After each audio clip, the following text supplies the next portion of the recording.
America is at an inflection point right now. And the future is going to be decided on what we do now. We keep thinking that someone's going to come and save us. Right. But we're the ones. It's you. It's me. It's all of us together, right? That's power. Like people think, oh, $1 billion is powerful. And I'm like, no, 1 billion minds is powerful.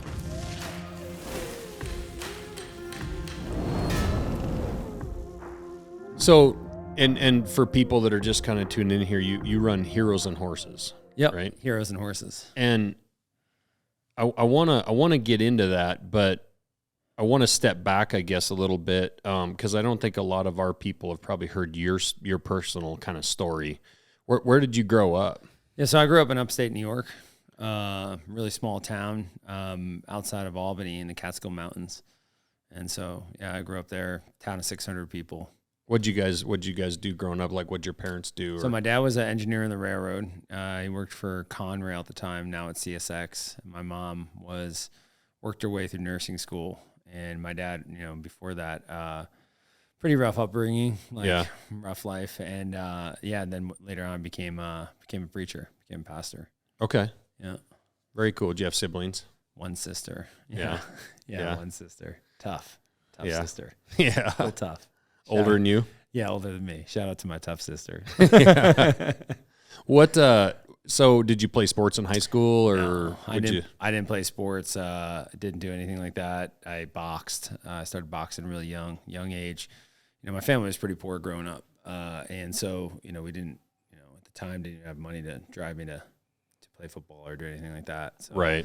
Yeah, so it was tough times, and so boxing was something that was available. Catskill, New York, was where I learned to box. Really? Same gym Mike Tyson learned in. Yep. I was just going to ask you because that sounded familiar. Yep. That's where I learned to box. And so shit. I continued boxing for all the way through my time in the military, continued boxing and kind of rounded out as a sparring partner for Ray Mercer. He used to be heavyweight champion of the world. Yeah. So did you, cause you were actually just telling me before we sat down here that you were a lineman, but it sounds like you started that pretty young. I started really young. I started working at 10. Matter of fact, last night my son got home. He's 10 from a job pulling weeds from a ranch down the road. Yeah. And I kind of laughed because, that was his first kind of job, getting paid, showing up, doing the work. And I remember my dad drove me down the summertime to this dairy farm. I was 10 years old. It was my summer. Drove me down there and he said, "A man works."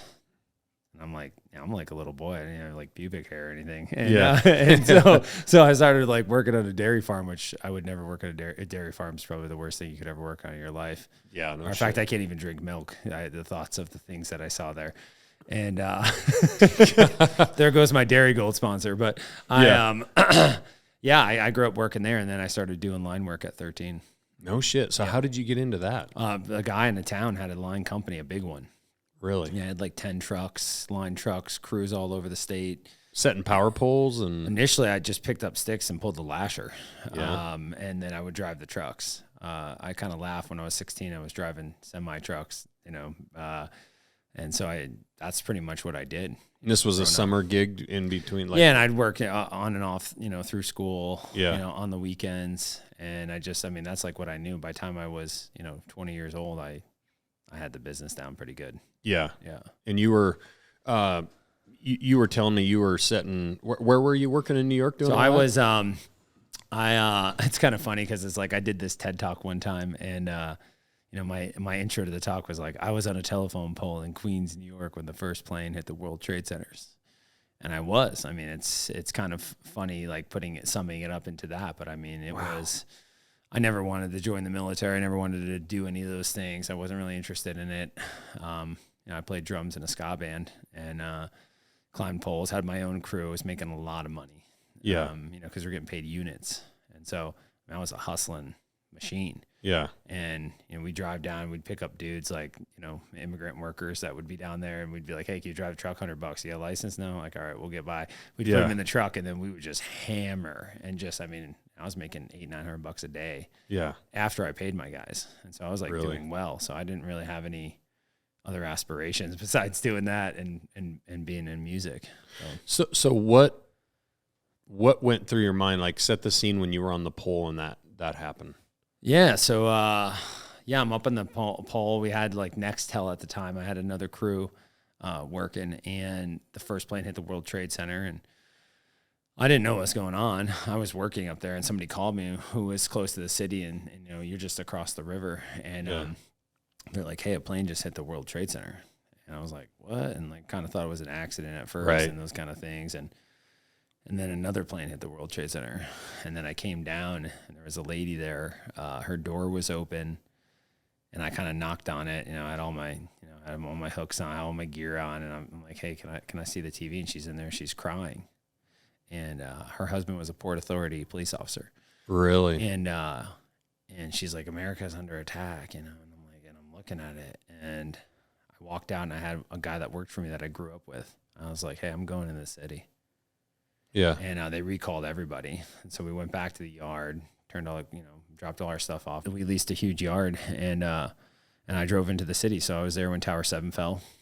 Or Really? it was whatever, blown up. I don't know. It looked like it imploded to me. I was standing probably 300 yards from it, staring No right at shit. it. Yeah, and the smoke came. I started running like at a dead run, and it was like billowing down the road like you'd see in a movie. And I ducked into an alleyway, and I pulled my shirt over my head. I mean, obviously, it was already chaos at that point. And yeah, I was buried for a long time in just smoke. I couldn't even see my hand. And I just sat there, and it kind of started clearing, and a fireman came and found us and got us, washed our faces off. And then I started digging around in the rubble looking for survivors. And I did that all through the night. Like, there's that iconic picture of the American flag where there's that like exoskeleton kind of standing there. I climbed like, I don't even know how deep inside the World Trade Center. I had like flashlights with a rubber tube tied around my helmet, and I'm like climbing inside of there. And we ended up finding like a dead police officer underneath a car. And, yeah, we had a piece of sheet metal. I remember there wasn't a lot of bodies found at the World Trade Center. Most of them were vaporized. Right. And I remember the first time I saw there was like these like intestines like laying on the ground, and I remember I just staring at it, and I was like really numb. Like I remember I was looking, I just couldn't. Being there, it felt like the world was ending. Like it felt like it just everything changed in my life, and so. Yeah, I remember. Can I curse on this podcast? Yeah. Yeah. Okay. So, yeah, I was sitting there on September 12th with my buddy on the East River, and we found this like bagel cart, and it was all smashed, and we're eating some food out of it, and I started crying. I wasn't like a super emotional kid growing up, you know, Right. It was pretty tough, and I just felt so overwhelmed. My buddy's like, "Man, like, what are we gonna do?" I just looked at him. I was like, "I'm gonna fucking kill whoever did this." Yeah. And he was like, "What?" And he just like patted me on the back, and he's like, "Yeah, we'll be okay, man. Like whatever." And so I ended up joining the military. So basically went broke. I had all this like leveraged equipment, like line trucks, gear. You know how much that stuff is, and tools and insurances, and sold everything off. And then went down to enlist in 2003. Really? Yeah. So you kind of kept running the line stuff for a little while, and then just no, they canceled all the contracts. Like what happened was because like basically everything went on halt. So like because I mean New York City was decimated. Yeah. So yeah, I ended up doing some work for our guy upstate. So I picked up some work with him or whatever, and I came out to Montana in 2001 after I sold everything off and got a job as like a ski bum, working in a shop, like working on skis. And then I came back and then I enlisted. Really? Mm-hmm. What branch did you enlist in? So I was in the Navy. Yeah. So I enlisted, became a Navy SEAL. And then after that went on and, was a CIA paramilitary contractor. What made you choose the Navy when you went down there? Cause how old were you I was when you 24. Enlisted? Yeah. And what had happened was like, basically I was trying to join the Army. I didn't even know what the Navy SEALs were. I had no idea. Yeah. I never even heard of them. And I was going to try to be an Army Ranger. And so the Navy recruiter kept talking to me, and I ended up going and watching this like cool guy video. Yeah. And I bought the brochure and started doing the research and some video of them coming out of the water. And, they got like the moss on their face right. and everything. And it's like the heavy metal music. Dudes doing flutter kicks with like little PT shorts on. They didn't show you a video of the guys that don't make it painting painting a ship somewhere, or grinding. They didn't show you any of that stuff. And here's the thing: is I never like honestly didn't think like I couldn't make it. Like I already knew what I'd been through in my life up to that point. So yeah. What was so when you went into the Navy, did you go straight into buds? Yeah. Yeah. What back then you had to have a rate, so everybody had a rate. So I went in as a corpsman originally. Okay. And then you get a contract. Yeah. And so you get the opportunity to try, but now they have their own rate. But back then every single guy had a rating. Then you went. So if you washed out, you went back to that rating. Okay. Now you're undesignated, which is even worse because now they just put you wherever. They call it needs of the Navy, which is always like toilets, like chipping paint, right. Like not the good stuff. Working in the bilges. Yeah. What was how was buds for you? I mean, it's so interesting because it's so far removed from my life right now. I look back, but it was I was kind of like insecure going in there, and I always tell this story, and people, the only thing I had going for me, I wasn't a high school athlete. I was an athlete. Like, I climbed telephone poles for a living. I was a hard worker, and I boxed, which is a different kind of sport. And it teaches you a lot about fortitude. Well, that's what I was going to say. I mean, between working hard and then also, getting punched in the face, and being able to stay with that and come back the next day and have that resilience besides just the athleticism.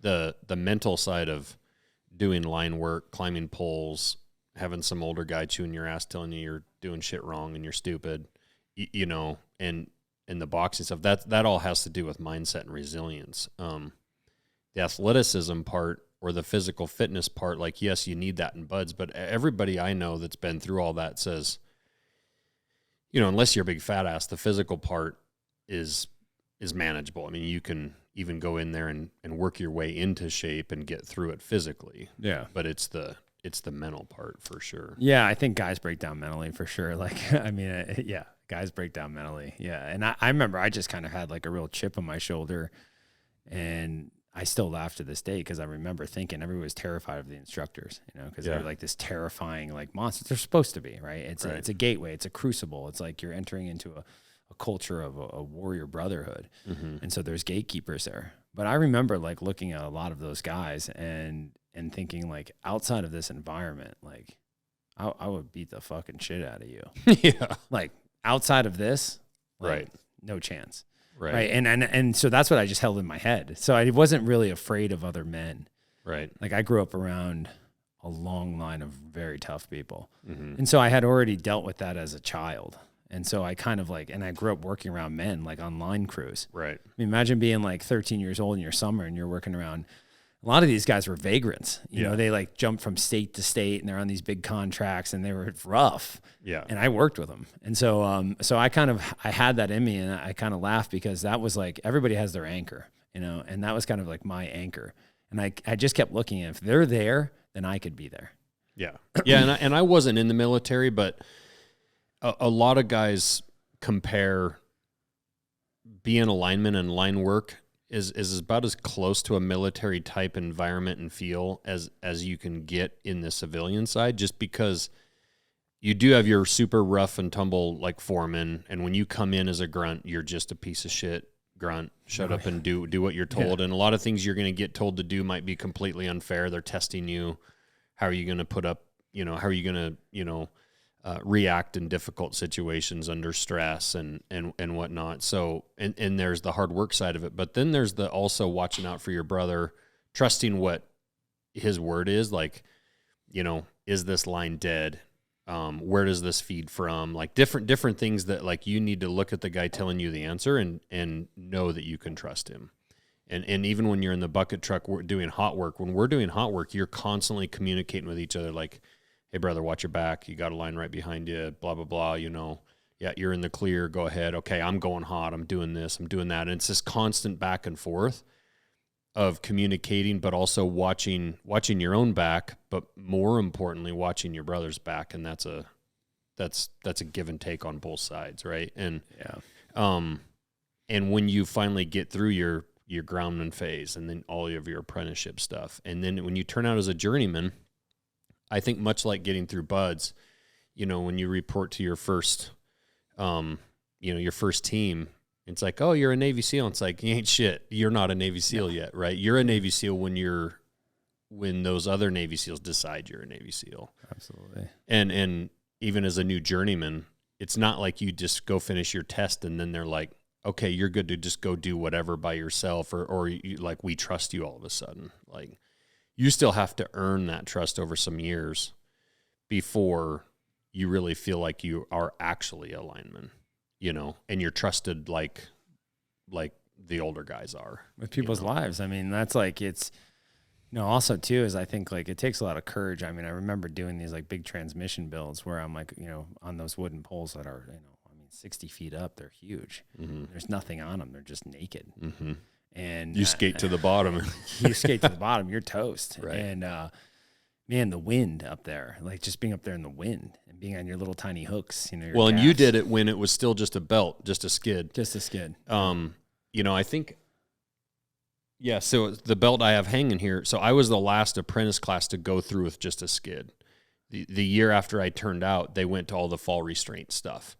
And so for people that don't know, it's like called a buck squeeze or something like that. There's different names for different ones, but essentially now there's a strap that goes around the inside of the pole to where if you cut out on a bare pole, like you're saying, when I was an apprentice and I skated a few a long ways, and you're bear hugging the pole and you're spurring, trying to get hooked back in. But even when we would cross over phone lines or cross arms, stuff like that, we would unbelt and you would be free at that point. And you're just hanging onto the pole, and it's just two hooks in the pole, or when you're stepping, one hook in the pole and your hand or arms around the pole.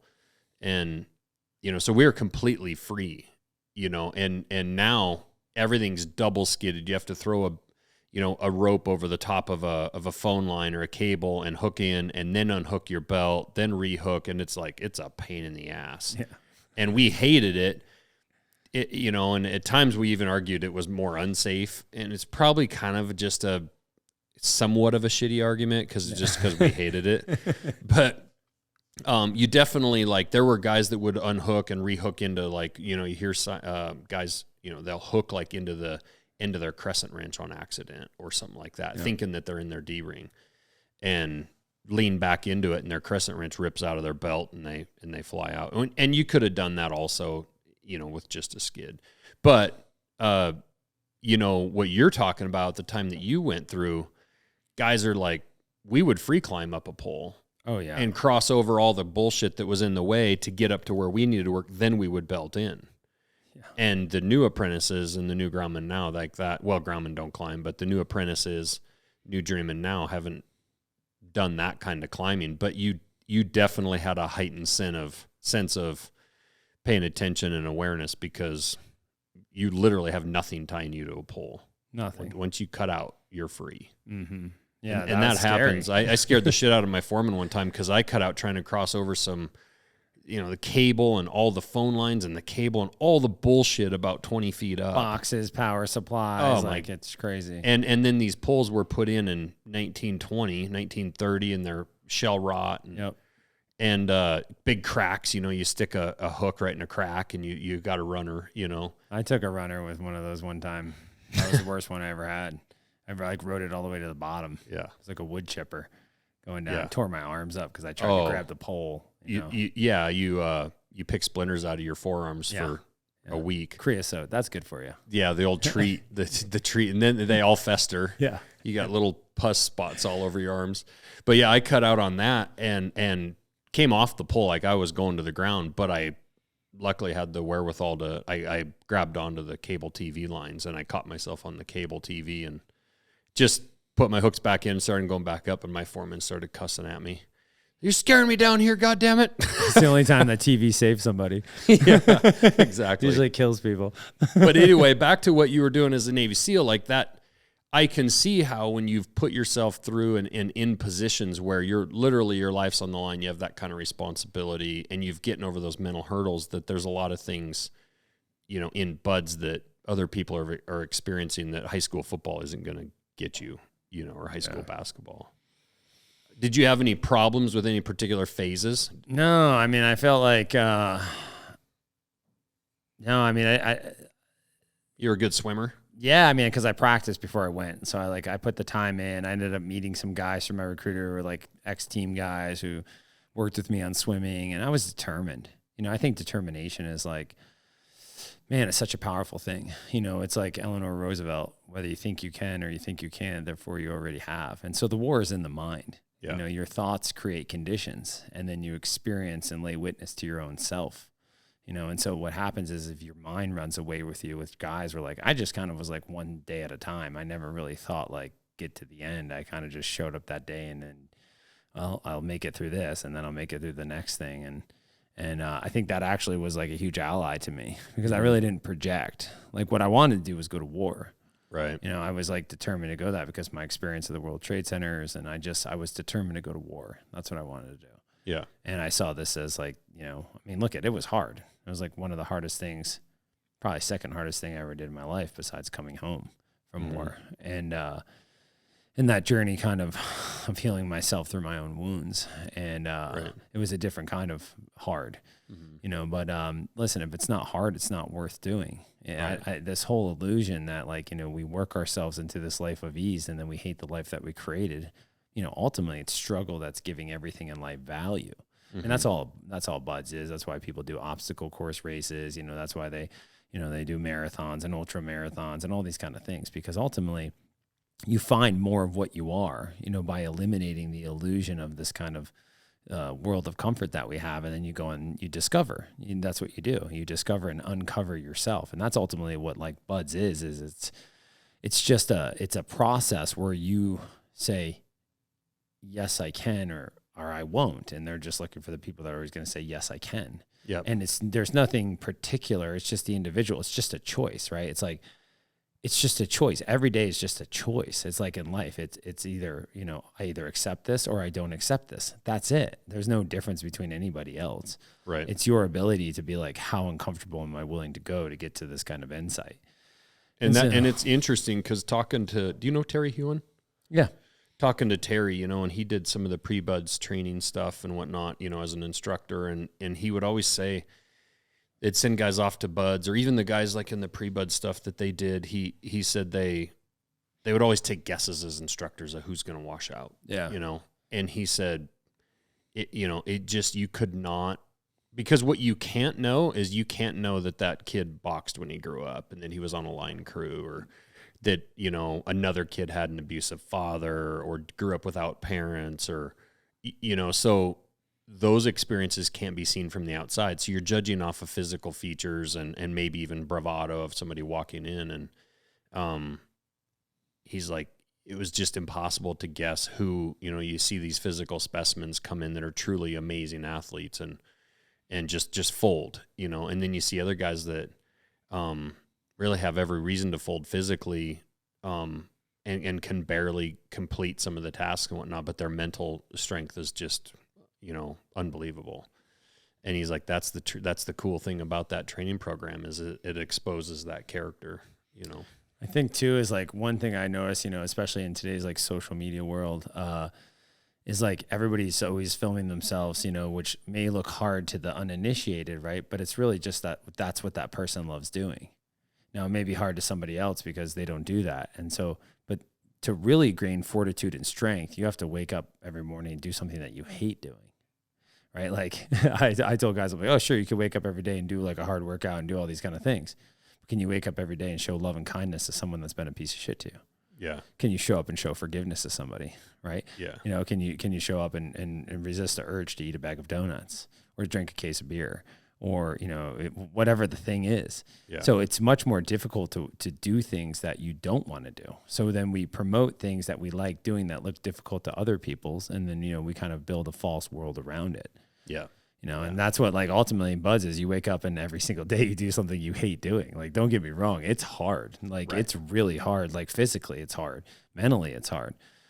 But you wake up every day and it's like, 3:30 in the morning. Do you want to get in like the 50-degree ocean and get screamed at and shot in the face with a hose and called all kinds of terrible names? Like, no, but like you do it, right? It's like if they got up and like, hey, everybody, we're going to do like yoga and then we're going to do some stretching. Like, you're all going to be Navy SEALs. Don't worry about it. Like, you're going to get there, guys. Like, I mean, it wouldn't have no value. That's what Rogan always says about that cold plunge every morning is he's like, he fucking dreads it every morning, but he does it, you know, and there is that like mental hurdle of once you've done that thing, then the rest of the day is going to be pretty easy. I think beyond that, like, so we, you know, in the program I run, Heroes and Horses, like, so it's 41 days of no hot showers, 41 days of ice tank, 41 days of sauna, 41 days of breathwork meditation, 41 days of working out, no dairy, no sugar, no cheese, no juice, no honey, no bread, just meat and vegetables, water and black coffee for 41 days. Guys walk 1.2 miles down every morning, 1.2 miles back at, plus all the other walking. So they'll walk, you know,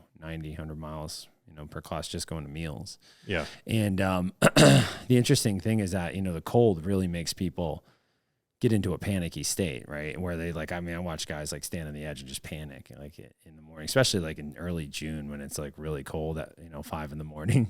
Yeah. And it's interesting because the pain is inevitable. The pain in life is inevitable, but ultimately suffering is an option. So you choose to suffer. Right. Pain is inevitable. So what you do is you have to accept it. Like, and when you come to accept it, like I feel the gratitude. I had a guy who came through, lost both his kids, and I can't even, you know, I have 5 kids. I couldn't even begin to imagine what that felt like to hold your child in your arm while it dies. Mm-hmm. And, you know, he said, I sat there one morning in the cold and I felt so much gratitude that I could feel this discomfort and this pain from the cold because I know that my children will never have the opportunity to experience that in this life. And I was really thankful, like, to have this opportunity, right? So that's a change of awareness where, like, it's a place of acceptance, you know? Yeah. And it's so you wake up in the morning and the first thing that you do is you willingly face your own obstacle by choice, right? It's not like, oh, I mean, now, like, I'm very used to it. Like, I enjoy it. Like, I've just in complete acceptance. I'm not like, oh no, like the cold, like, sure, for a long period of time. But now I'm just like, I'm in such a place of just serenity and I just surrender to it. I don't even resist it. And then, you know, that suffering doesn't exist. I just am. That's just the experience that I'm in then. And, you know, when I get out, then that experience changes. And it's all by my own free will, like hand games, right? I can throw rock or I could throw paper. No one's making you do that. And, you know, what you experience is in the choices that you make, including the feelings that you choose to adopt. Sure. You know, it's like I could look at the river and I could say, wow, that river is beautiful. Look at it. It's gorgeous. Or I could look at the river and say, what if I go in there and drown? Right. Oh my God, that thing looks terrifying. It's probably freezing. Same river, but now I'm afraid of it. Right. So whether it's beautiful or it's terrifying, it's always you.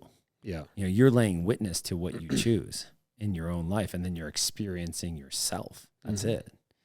You know, so it's like, that's why it's such a powerful tool. You know, I see like now everybody's like, you know, they're out there like, check me out, getting in the cold plunge. Like, this is what I'm doing. Like, wow. Like, they're really missing the point, right? And of course, everybody wants to reinforce it with science. You know, recent studies have now shown that 9 molecules are now enhanced and now you could live 1 day longer. Like, you know, when really it becomes, when you realize that your life is your purpose. Everyone's looking for this like nebulous purpose thing.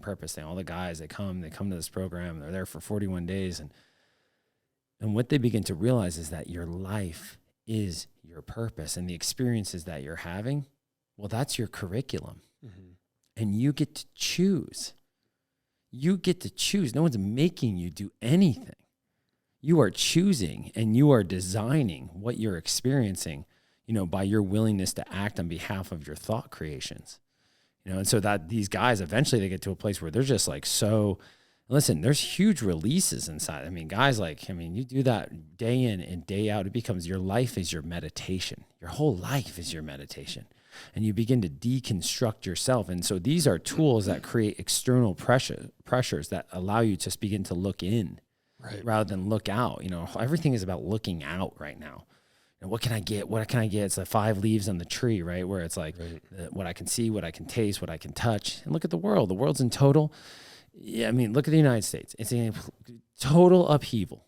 Right. Like everything is beginning to dissolve. Everything is beginning to shift. Why? Yep. Because everyone's thinking everything's bad. So then it is bad because everybody's thinking that. So everyone's thinking, oh my God, oh my gosh, the worst and worse. And guess what's happened? We're living and creating our own experience in crescendo together.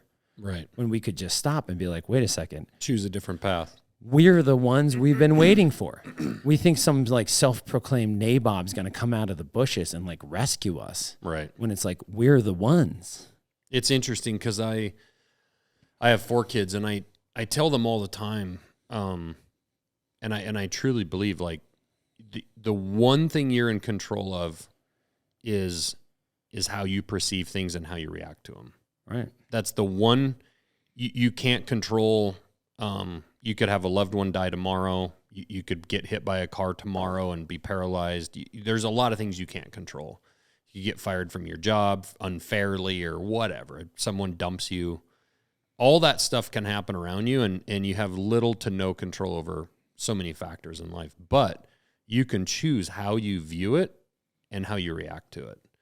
And it's, not to spin this too much back on like the company I'm building right now, but back when the first crash, the first economy kind of crashing happened in like 2008, 9, 10, I was making knives full time, and I was younger. And I think this is another good reason I didn't start what I'm doing now back when I was younger. And I talked about Montana Knife Company for a decade before I started it, or longer, 20 years.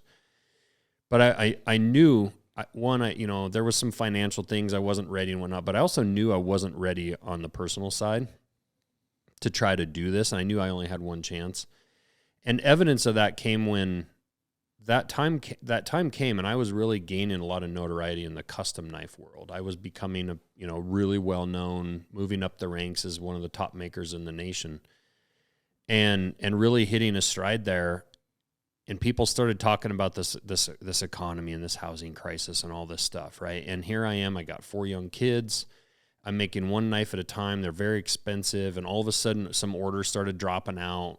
Because like it's disposable income. People are buying $4,000 knives, right? That's the first thing they cut out of their budget. And I'm watching the news every day, watching the news. And I'm like, God damn, like this is not good. Like I got young kids, I got a house payment to make, right? And so at that time, I was also teaching a guy to make knives, and he worked at the power company. He had 401k and paid vacation, 8 to 4:30 and guaranteed, and like all the things of like a great job, right? And so I made that switch, and that's when I got my job at the power company. It was 2010, right in the middle of that. And I felt, and I would not go back and change a thing, but I felt at the time like I was doing something that provided my family a lot more security. It was more of a guarantee, right? There's definitely a ceiling as to how high I could go, but it was a safety net because it wouldn't allow me to also go bankrupt or not be able to pay my bills. But I feel like looking back on it, it was kind of the safe move. It was a big move, changing careers and kind of giving up what I was doing and doing something else. But I did that. It became a lineman, did that whole thing.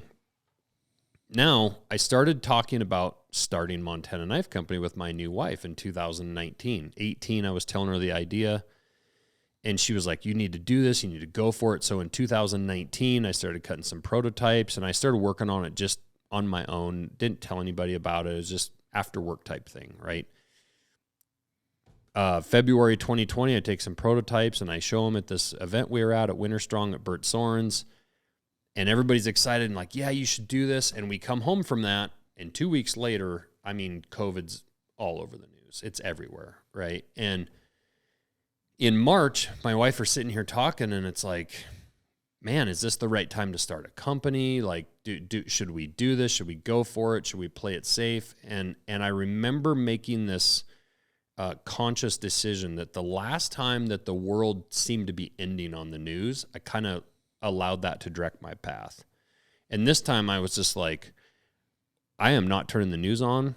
I'm going to just only focus on what's around me, what I can control, how I want to look at it.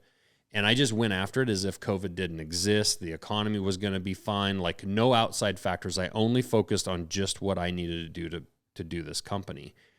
And I was also listening to, Andy Frasilla's podcast with First Form. He was saying too, there's going to be people that pull back and play it safe. And there's going to be people in this that drive forward and drive hard. And when we come out of COVID, there's going to be some winners and losers appear out of this thing. And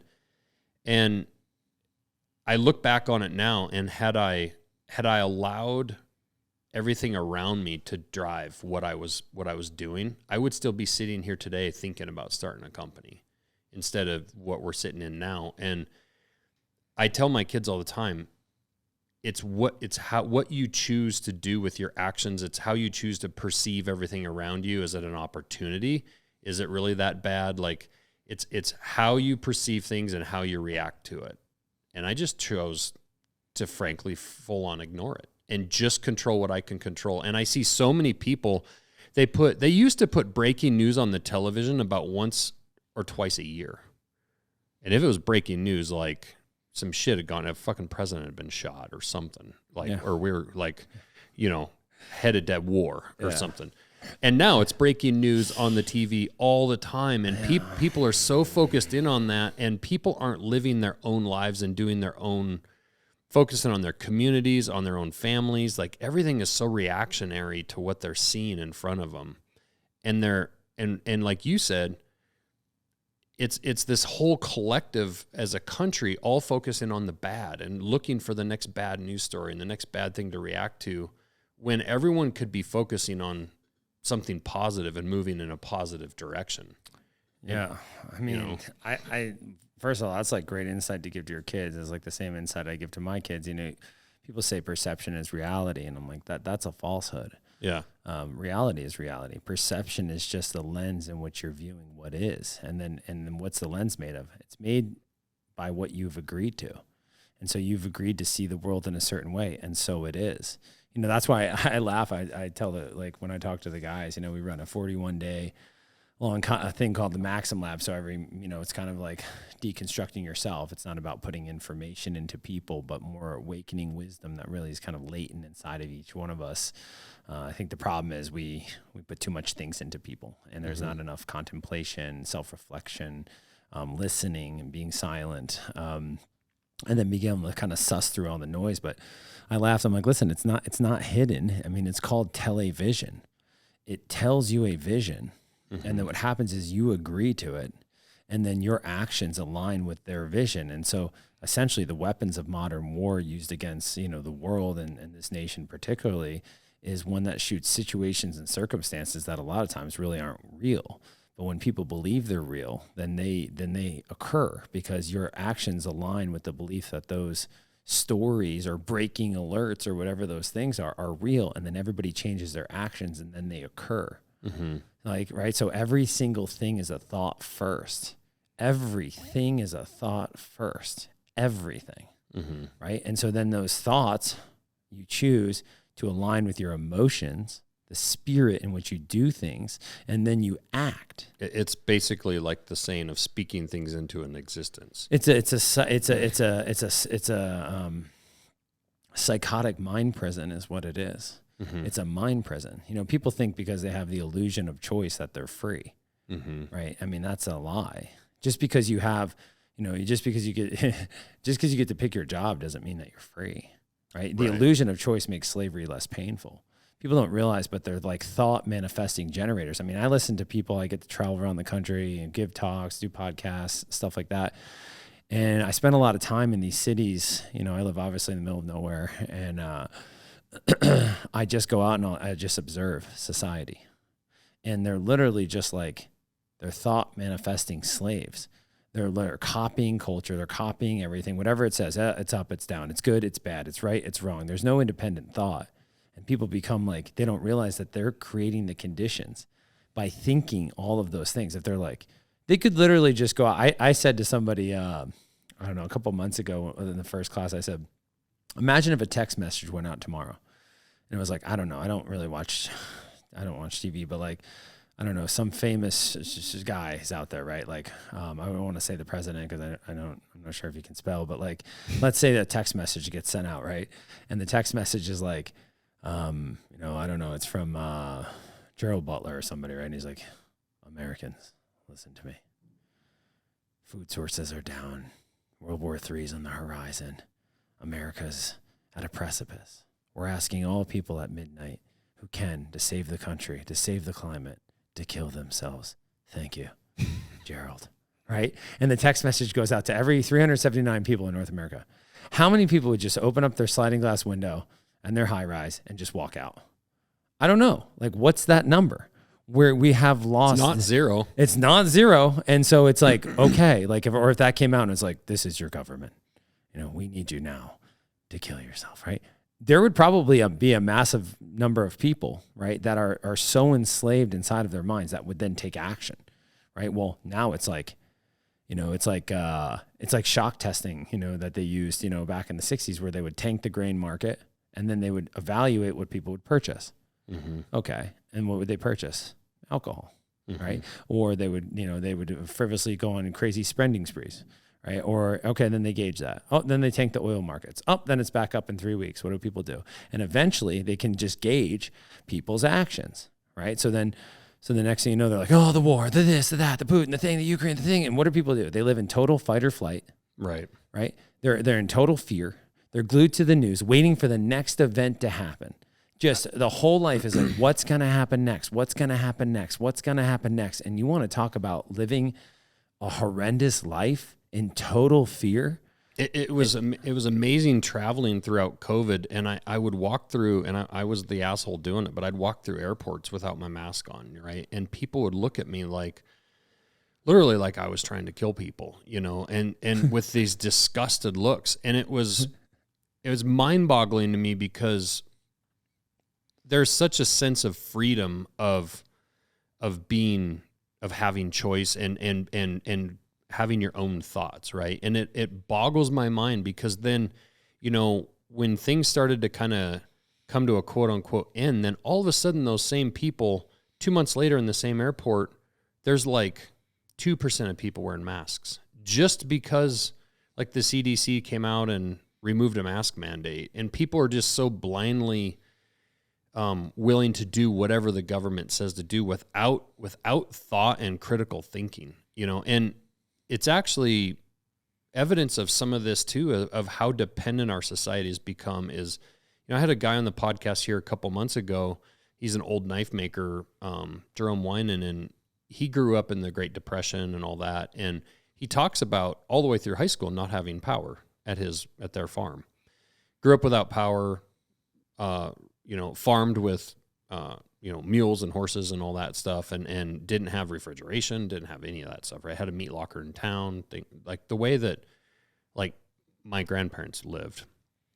And in just 2 generations, I say it all the time now, and having been a lineman and seeing kind of how precarious the system could be, and I talked about with Glover when he's here, if some nation had the ability to hit 10, 15 key substations or an EMP or whatever and knock out power to our entire nation, there's numbers associated right now with how many people they think would die in the first 7 days. And it's in the millions. And in the first 30 days without power, it's tens of millions of people that would die just without the comforts of society, period. Yeah. With cable. with people not being able to have water, don't know how to source food, to be able to survive on their own. It's just mind-boggling how dependent our society's become in only 70 years, 50 to 70 years. Back when that was the norm, the entire, an entire segment of our population was living without power. And now a vast amount, I don't know if it'd be the majority, but it'd probably be more than 50%, maybe. It would be probably the majority of people in our nation wouldn't make it without power for a couple months, especially in the wintertime where there's no heating, stuff like that. It's just amazing how we've allowed ourselves to become so dependent and so willing to just trust that the government will, and whatever's being said on TV, the news, the media, all that stuff is just, everyone's just going to be taken care of, Yeah, I mean, it's the United States of interdependency is what it is. It's interdependent. And so, when I was on Jocko's podcast, I had this conversation about how the whole world is just held together by just a wire. It's just a wire. Mm-hmm. A wire coming into your house, and nobody ever thinks that the wire is going to break. Right. Like, what a crazy thought. You don't think that a wire could break? They just don't think it. Right. Which is like, here's the thing is that I am a firm believer in, the law of causation. And law of causation is one of the natural laws, which means for every cause, there's an effect, right? And natural laws, meaning like laws that are not made by man, all right? So things that govern, our world. Like, for instance, like gravity doesn't care about you, right? So if you walk off a cliff tomorrow, gravity's not like, oh no, Josh is gone. Right. It just is. And it has to be, right? It's an irrefutable, immutable law. And so one of those laws is the law of causation, the law of cause and effect. So you're either the cause or you're the effect of the causer. There's always a causer who knows, who understands these things, right? So understanding that the past never can and never will ever be altered. It can't be. It can never be altered because it's the truth. And the truth is whatever has happened and whatever is happening now is the truth, right? So then all of the actions have an effect. And I don't personally believe that the United States has felt the effect of our actions yet, but it comes because there's a time lag, right? Like there's a time lag. If every time you did something wrong, I just came over and I just burned you with a cigarette butt, right? Pretty soon you would be like, oh, you would understand the left and right lateral limits of whatever laws I'm trying to put around you. But unfortunately, we do something, right? We throw a plastic bottle in the ocean. Whatever. You toss it in the ocean. And maybe like breaks down, maybe a whale eats it and he gets sick and then another fish. We don't see any of these things.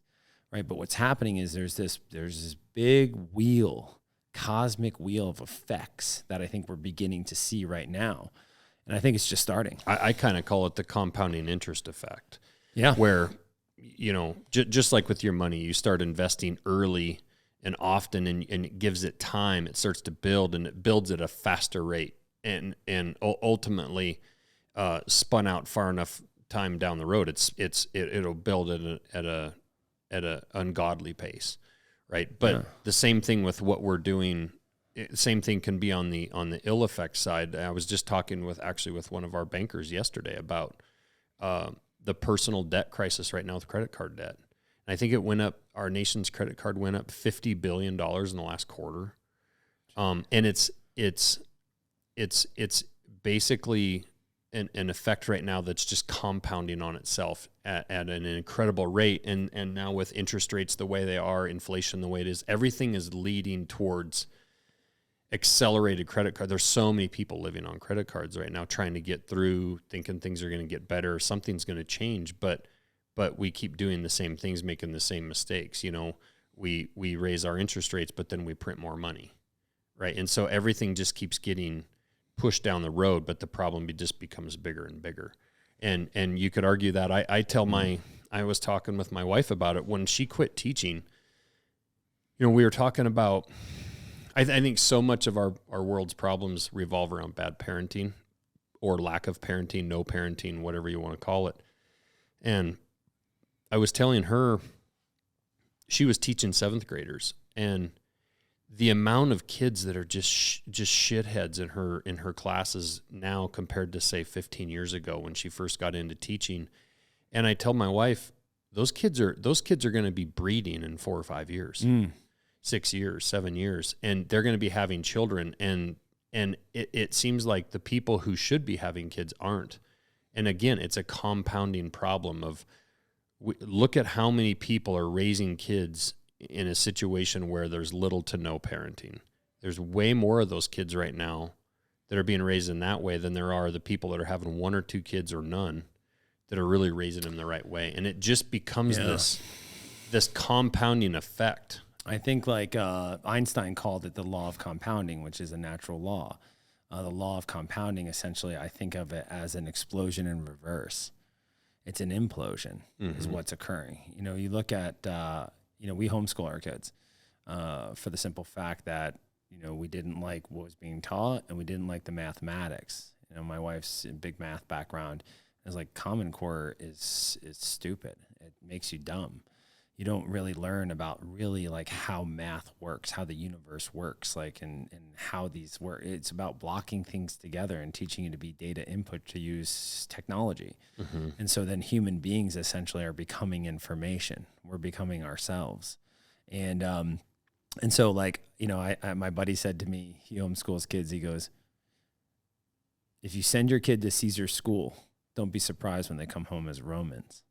And we started looking about how much time we had with the kids, our influence as parents, and then how much time was spent in these institutions. Mm-hmm. And then, you know, we penciled it out like kind of like in an equation. My wife did. I was like still trying to like count the marbles on the table. Yeah. But like, and all of a sudden it was like staggering. And so what is it? I just read an article some months ago. 90% of the time that a parent will spend with their child will be between the ages of 1 and 15. 1 in 15. Yeah. And I started thinking about, wow, well, you know, nobody's really thinking about the next generation. Everybody thinks about themselves, right? It's all about what can I get now? It's all about me, my life, my problems, my things, my challenges. But we're robbing the future from the next generation by the actions that we're taking right now. Mm-hmm. And so, you know, I think that like we have to, you know, when somebody does when they gain knowledge and wisdom is you pass it on. Mm-hmm. You share that knowledge and wisdom, and we confuse knowledge and wisdom for information. You know, we think because someone has a lot of information that they're smart, Right. but they've just memorized facts. Knowledge and wisdom, which historically was always passed on from generation, from the elderly, from the stories, from learning, you know, from the crashes, from the economic upheavals, from the wars, from the approaches. The story of, you know, and my history teacher in high school said all the time that history repeats itself. And that's where you can learn from people with wisdom, because they've seen, you know, we saw interest rates and inflation in 1980, right? Yeah. My parents talk about it all the time, and now here we are again, and we made a lot of the same mistakes to get into this situation, and we continue driving more towards a situation like that. We had Vietnam, we had a war that was, you know, that we didn't win, we didn't go in the right way and do it for the right reasons and all these things, and guess what? We have Afghanistan.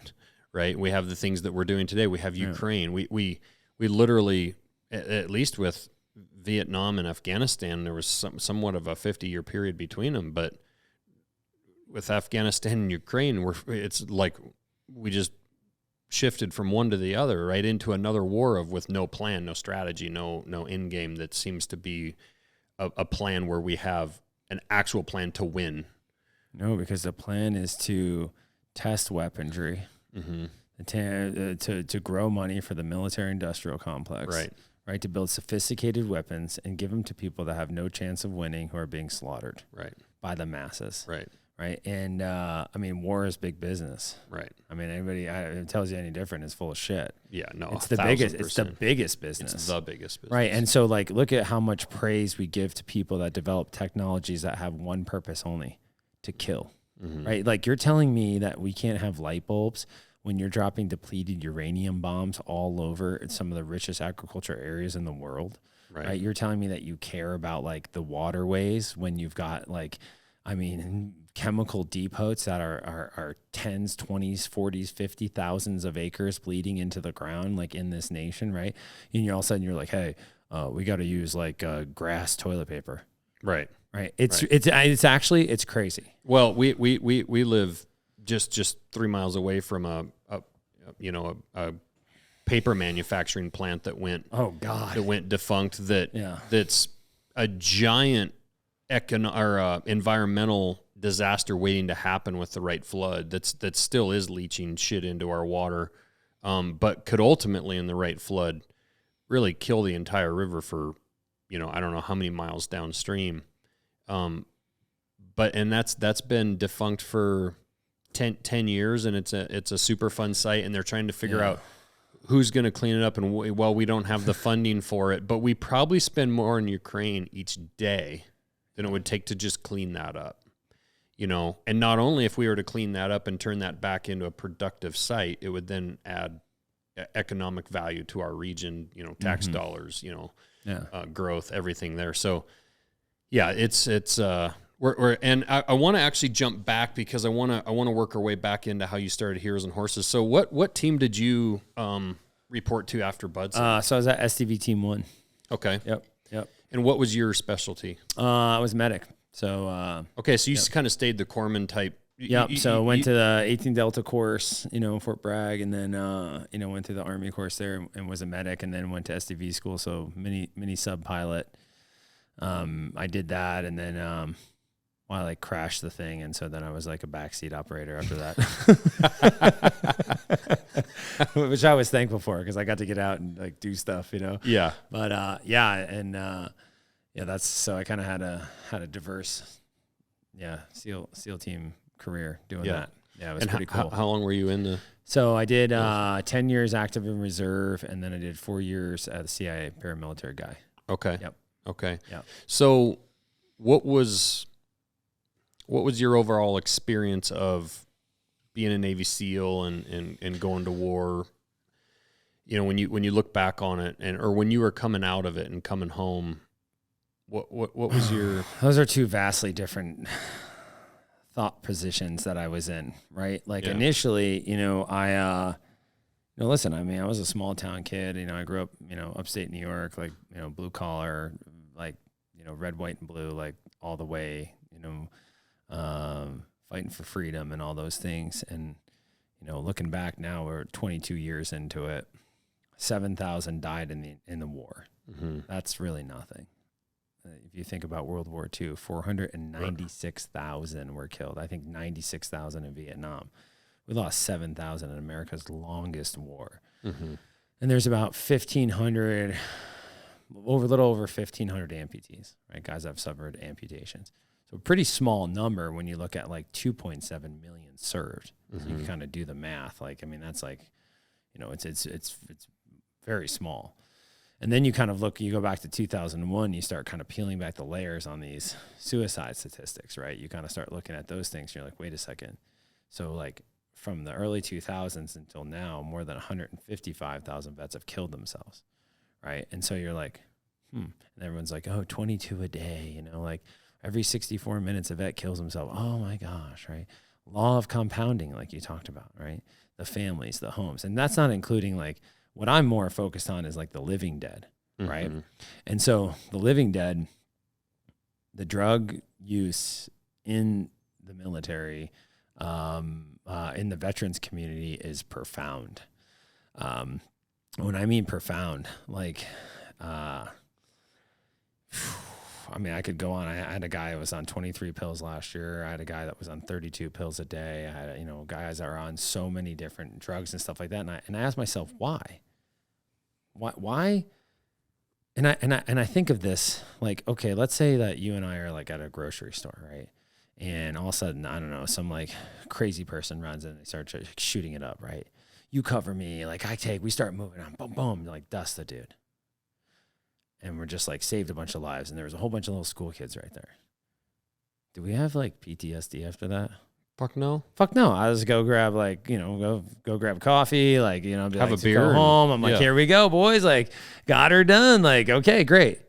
So what occurred like psychologically in the mind of the soldier over there? Yeah, because I have to imagine in the first,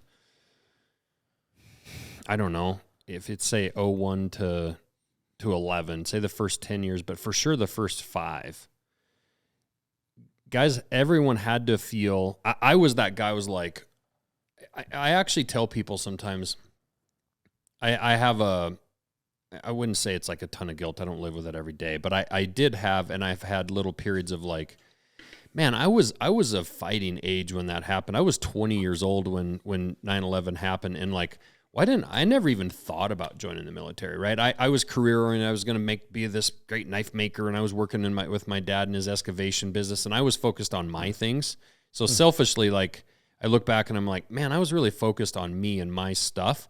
And I remember my mindset being like, oh, you some bitches are in trouble. Like, I never envisioned for a second it being a 20-year war. I thought, we're going to send some dudes over there, and we're going to have basically range practice for 24 to 48 hours, maybe 72, and teach them a lesson and come home.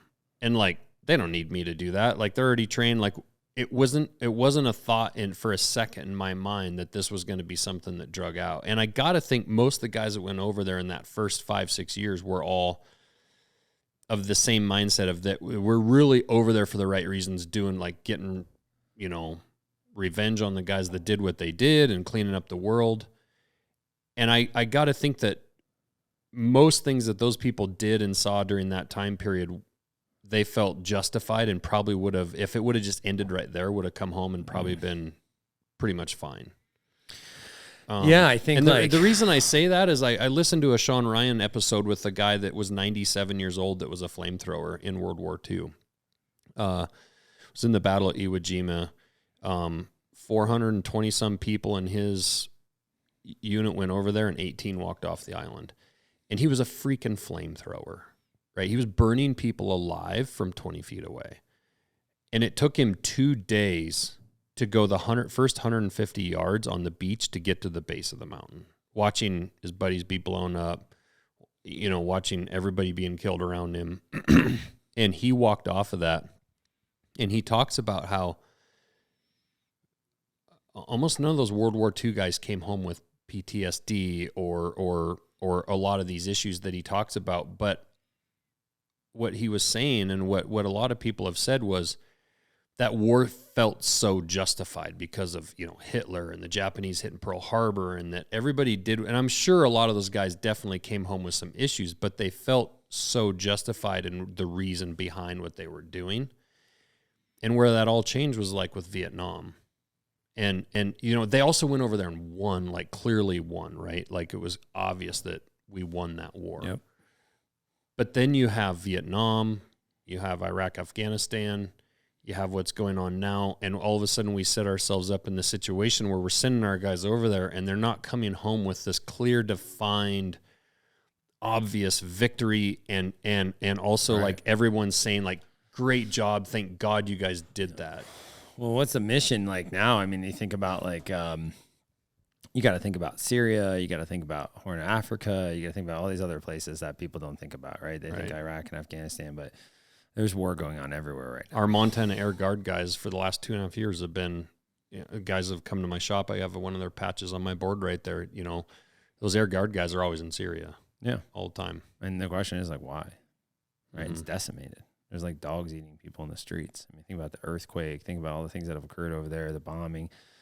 But the Russians were there.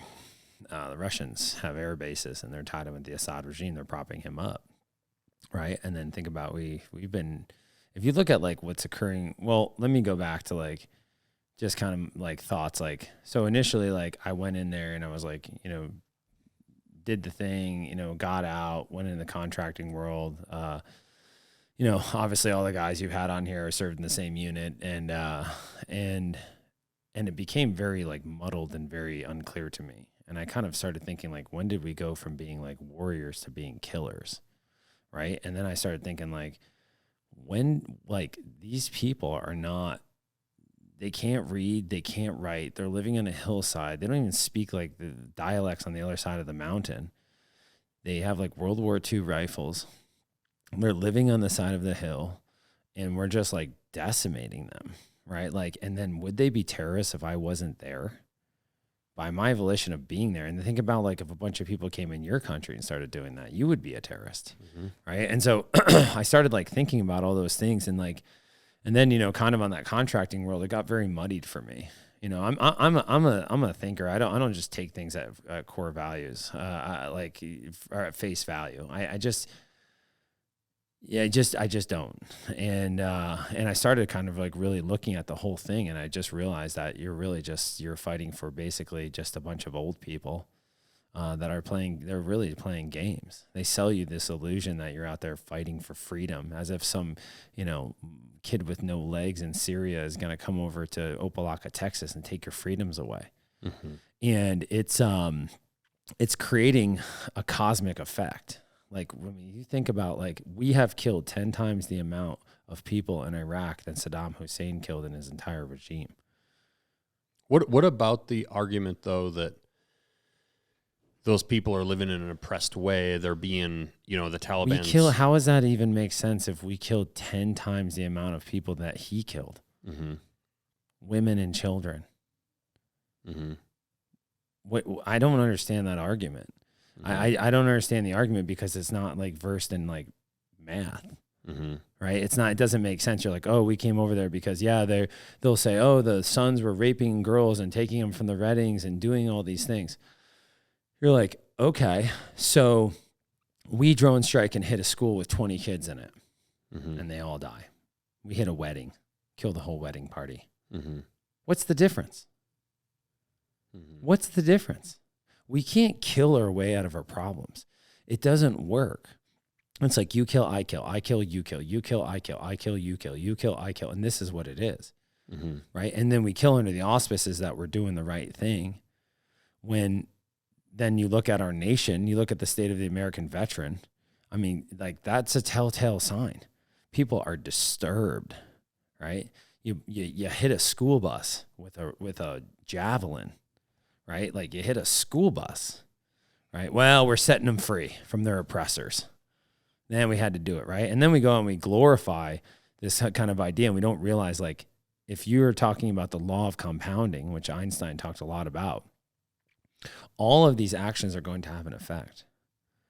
Do you think that any of these people in the world like us? Nations. You kill my father on a bus going to work. Right. And I'm 10 years old. I'm going to hate you for life. For my life, I will wake up every day and I will live like a lion until I can get the body and the mind to kill you. I mean, that's all I would think about. If I watch my mother get her legs blown off by a sniper, accidentally. Do you think that this is going to cause any type of like security for our nation? I mean, think about the impact of what's going to be felt from like what's happening in Ukraine. There's hundreds of thousands of people dead. Right. We can't even quantify that. You know, the average person's like, oh, you know, because they just love war, because that's their whole identity is war. Yeah, check it out, kill these dudes, like, you know, like, oh, these guys are boom. We're gonna go over there and shoot them up and do all these things. Like, it's cool. Are you thinking about the next generation? Well, even if Russia tomorrow just went home, just stopped everything, everybody just went home. It's done. The effects of what. Like I see photos of these, what were beautiful cities in Ukraine, and Ukraine's a beautiful farm country, and these beautiful towns, beautiful cities, paved roads, and I tell people, like, I watch, I follow some of these Instagram pages where there's so much live camera feeds being put up every day, and they've literally got World War II, World War I trenches dug in next to a beautiful paved farm road, as if you would see anywhere in Montana. And I know guys that have trench been fighting. there. They've been there, and they said it is hell. It is hell, and it is the most despotic hell that you could ever imagine. Worse than anything that they've ever seen in all these years. And these are like pipe hitting dudes. Yeah, I've talked to those guys. Nothing like they had seen in any Afghanistan, Iraq. Right, and here's the thing to think about is that, like, if you look at the history of the soldier or of the warrior. Right? Let's just take like Native American cultures, right? The Braves. The Braves decided on going, or you could look at like the greatest swordsman like Morimoto or Lao Tzu, the philosopher, right? Like you look at when they talked about like war, right? It was decided upon by the wise men, right? The elders of that nation, that tribal nation, whatever it was, or, that sect of samurai, whatever. It was decided upon the ones that shed blood, the ones that actually did it, and then had the wise ones and the elders in there, the philosophers and the scholars, and they got together and then they made a decision, okay. And then they didn't even celebrate the victories because they understood the cosmic impact of all the killing and all the destruction of the environment and the animals and all the things. But if it was just and it was true and it was right, then they went and did it, right? Okay. Today, everyone's running around, right? Like, the people that are sending people to war are old, decrepit people that have never been in a fist fight. And the only thing that they have is that they're rich and that they sit up there. Okay. You have people that have like no teeth. They never do anything. They ride around in private cars. They can't cook. They can't drive.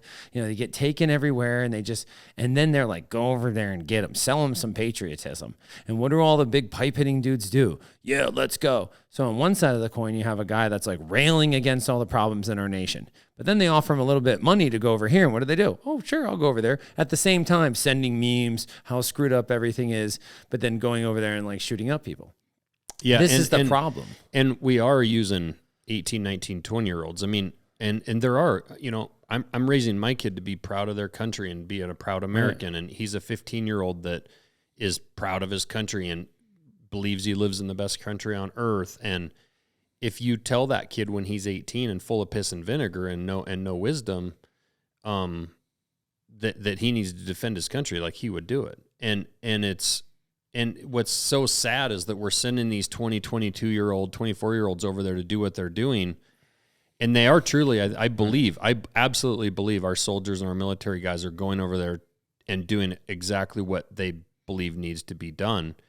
But then they come back and they're 40 and they're 45 and they're having kids and they're looking back and they're reflecting on what they've done. And what's unfortunate is they're the ones living with the guilt, not the people who sent them. And I don't know that there's been one general fired from the military that was involved in Afghanistan's withdrawal. Well, listen. Or just the entire Afghanistan, Iraq war. Like no one is ever held accountable. And in fact, just the way that Congress is authorizing money for Ukraine and all this, like it used to be you had to like declare you're going to war and vote on it and basically agree as a nation that we were going to do something. Right. And now it's just a constant state of... Right, it's a dictatorship. It's totalitarianism. You just send people over, you send billions of dollars, you got people starving in the streets in North America, you got infrastructure, all the things that everybody knows. Right. Because this is the problem. And we do all know it. We have tons of soldiers and veterans.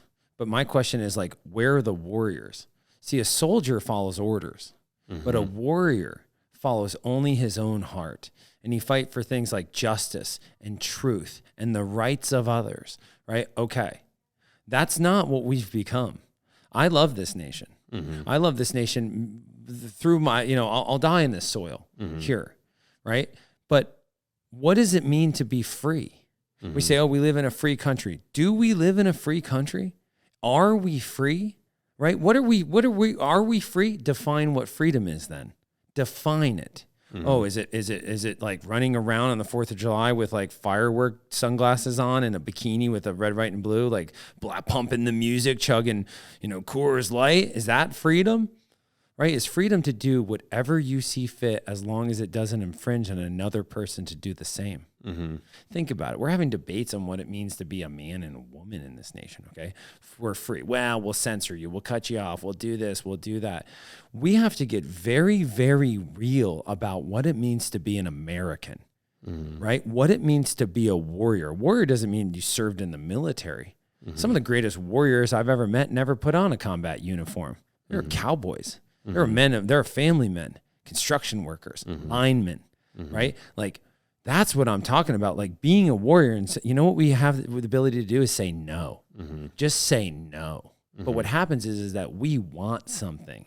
You think about like in the book, in the Tao, Lao Tzu, they said, would walk into the mountains and that no bear would attack him because there was nothing to take.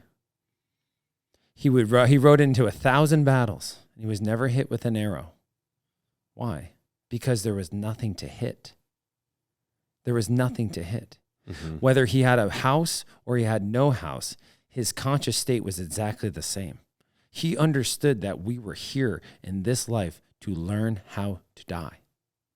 What happens is we have to learn how to do it. And in doing that, we absolve ourselves of all fears, of all desires, of all wants, of all worries, of all those kind of things. And the reason why nobody will stand up and let their voice go, coalesce together, right, around the power of the good mind is because they're terrified they're going to lose their little nut.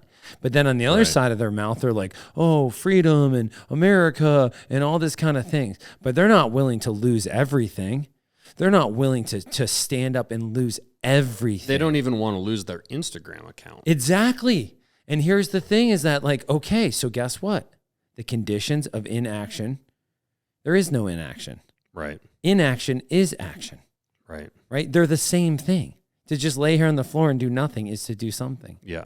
And so I look around, I'm like, where are the warriors? Right? Well, that's what like, to me, like coming out of the program, the process, I don't even want to use the word program, coming out of the process is not like people are rediscovering what they are outside of identity, outside of these ideas and perceptions that we adhere to, and finding out like, hey, listen, memori menti, all the guys on their trucks and the coffee cups and all the things, right? Means remember, you will die. You will die. You will die. You will be dead and I will be dead in a very short amount of time.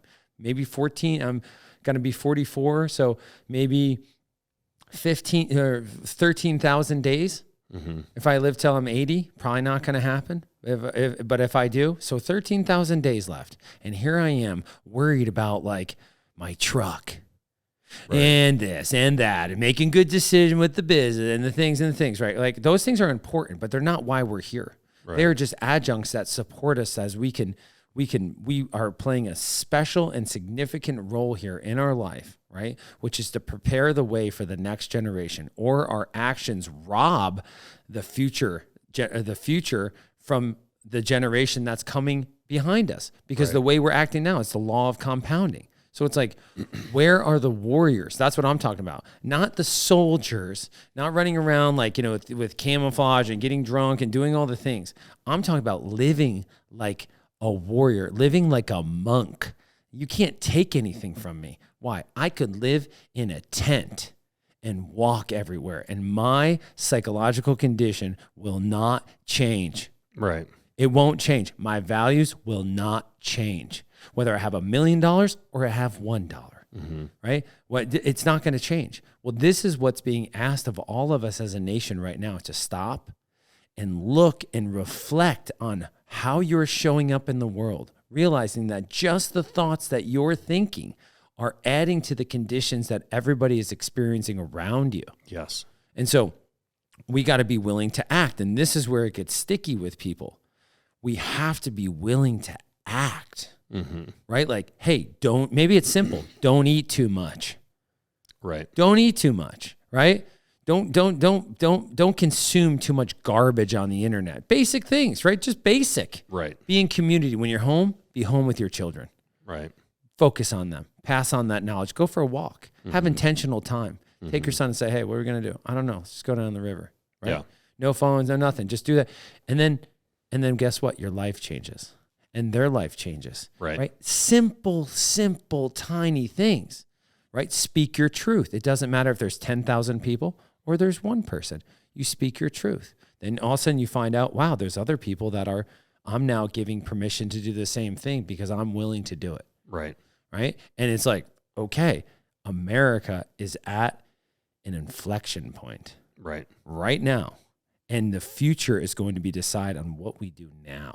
And for me, my wife was talking, we kind of talked about this conversation about death last night, because there was a lady that was over and she's like, oh, the worst would be like to freeze to death. And I was like, I don't care. It's irrelevant to me. Somebody blows me away, whatever. I'm staring at my own guts. They burn me at the stake. It doesn't matter. Whatever the thing is, or I fall over, or cancer, it doesn't matter to me. My thought is going to be, have I done everything that I can to prepare the future for my children? Have I passed on everything? Did I do my best? Like, did I, and that's going to be my parting thought. We should all be thinking like this. We keep thinking that someone's going to come and save us. Right. But we're the ones. It's you, it's me, it's all of us together, right? That's power. Like, people think, oh, $1 billion is powerful. And I'm like, no, 1 billion minds is powerful. $1 billion will wear out. Right. But 1 billion minds creating new conditions is going to re-terraform the entire planet. We talk. I've said several times before, and it's even with what we're doing with our little company right here, like getting involved in your own community. It starts with your family. It starts within your house with your wife and your kids. Yes, and then it extends to your next door neighbors, and then it extends into your actual town and your community. And maybe your county, but beyond that, like you really don't have a lot of ability, nor should you even need to spend much effort and thought outside of your 100-mile radius. Exactly. Because if everyone was doing the same thing, that 100-mile radius 1,000 miles away would be fine, because that community is working together and doing their thing, and that would actually spread. And I tell people, like, even with the American manufacturing stuff that, like, like I talk about a lot about, like, what we're trying to build in our own little town. Like, we bought 4-H steers at a 4-H sale last week from little kids that raised 4-H steers for the last 9 months. We sponsor a Little League baseball team. Like, if American manufacturing came back and it meant that there was 10,000 Montana Knife Company buildings spread throughout the country, and they were all paying a good wage, and they were all paying benefits, and they were all, like, every Wednesday morning, Henry can attest to it. Every Wednesday morning, we do a meeting that's based on just teaching everyone in our shop, like basic, like business type stuff that can help them. Like 2 weeks ago, I was talking to them about how to interview. Hey, if you guys ever leave here and you're going to go interview with somebody, like I see people do a terrible job interviewing with us. I'm like, hey, this is how you interview for a job. I talked to my banker yesterday about coming in here in the next few weeks and talking to, they don't teach banking in high school. You know, they teach consuming. You consuming, and you come out and you immediately enter into student loan debt and credit cards and debit cards and all this stuff. And I told him I want him to come in and talk to our employees about how does the banking system even just work at our local bank? Like when you borrow money, where does that money come from? When you deposit money, what does the interest rates mean? We've had our 401k guy come out, and I just talked to him this morning, Dave, about I want you to come back out. We have a bunch of new employees.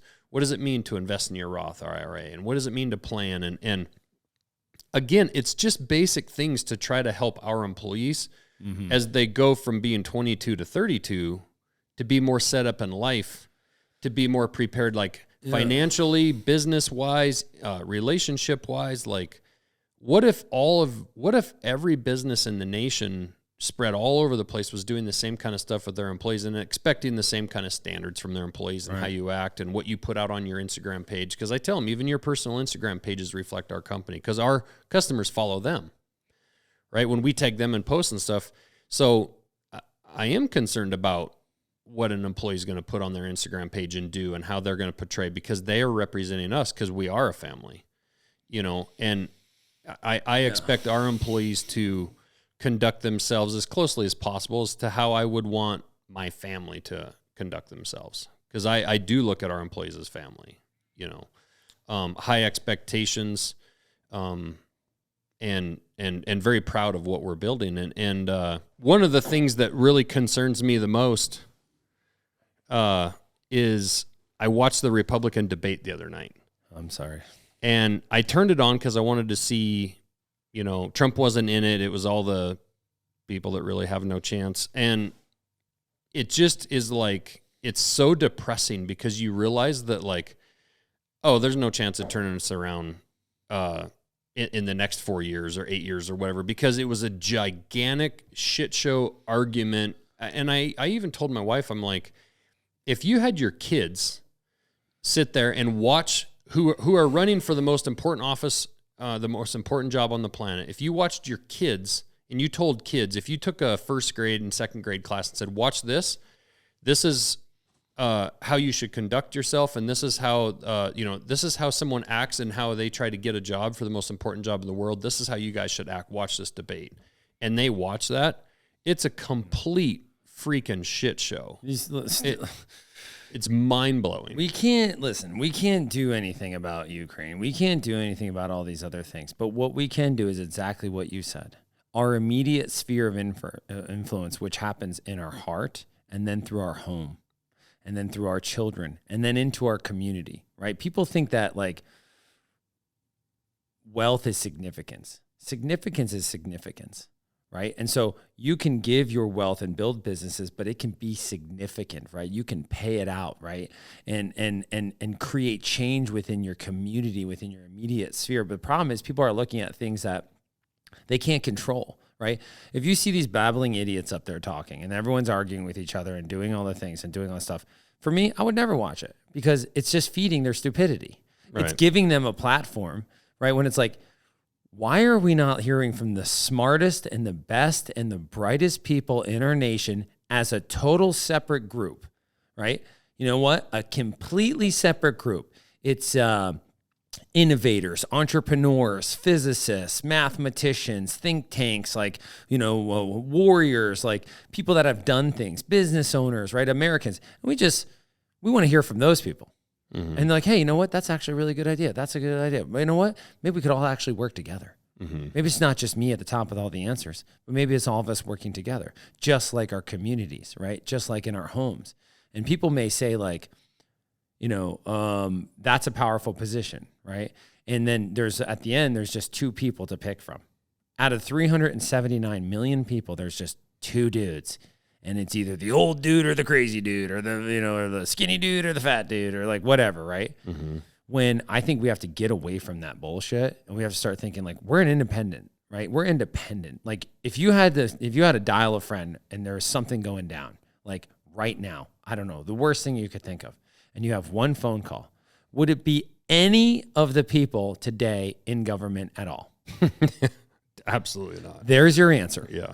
Right? I wouldn't let those people watch my chickens. Right. I wouldn't trust them alone with my children. Mm-hmm. I wouldn't say, oh, can you keep track of my 5 kids? I'll be back in 3 hours. No way. Right. My kids would probably like attack them anyway. Like, but I think we have to start thinking like, hey, stop looking out and start realizing that it's us and say, you know what? We can build a tight community, a brotherhood of people that are working together. And we have our own voice. Right. We have our own voice. We're being in a different way. People think, well, I don't have any money and money's power. I'm like, that's your problem. Money is not power. Money just gives you access to authority. And the more money you have, the more access to violent authority that you get. But power is power, right? Power is in your choices. You say like, oh, take the richest man in the world. Like, okay, cool. And then put him in a field and then I'll just be standing there. I'm like, who's powerful? You or me? Run. Start running. Yeah. Right. So if you think about that, it's like, okay, these are the conditions where we can actually make that happen. And like you said, it's our immediate sphere of influence. Like, hey, what's happening in my 5 blocks? Mm-hmm. What's happening with my neighbor? Right? How can we start working together, being in a different way? Right? That right there is the thought revolution. Mm-hmm. I always talk about that. I'm like, listen, it's a thought revolution.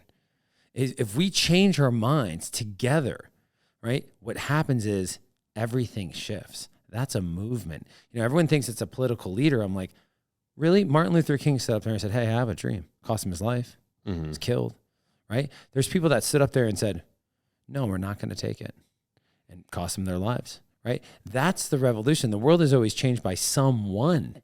It's someone willing to stand up and then take action in the face of any and all external circumstances.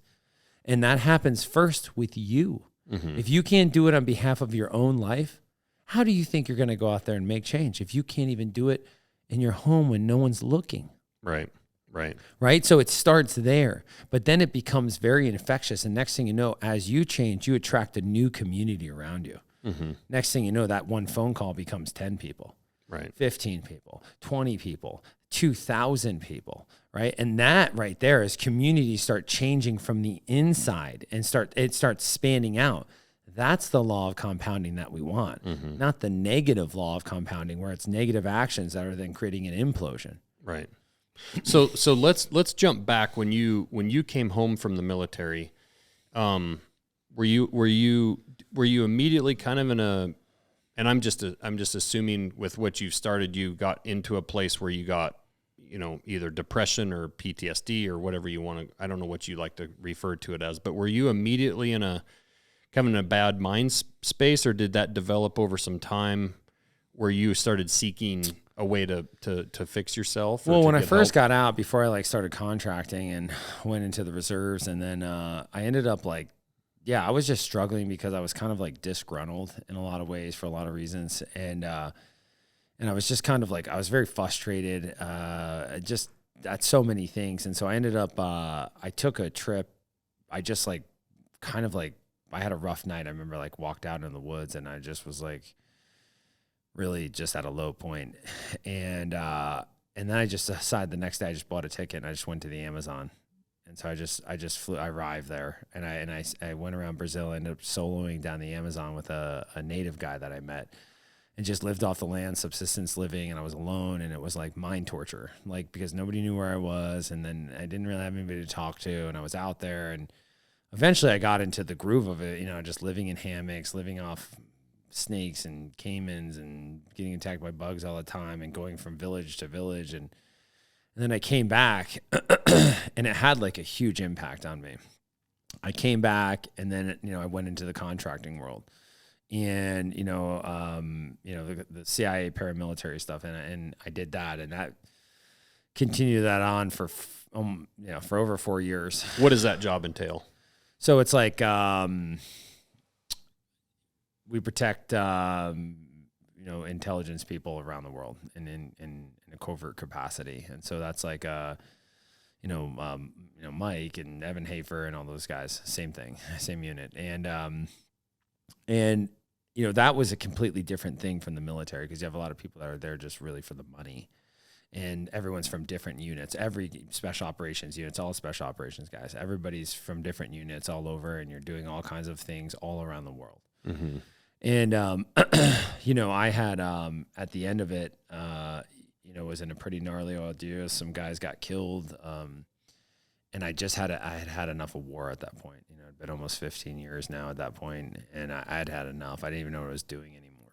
I was standing in the shower and covered in blood and chunks of people, and I'm standing in the shower in the Middle East, and I'm looking at myself in the mirror, and I'm like, I just don't want to do this. Like, what am I doing?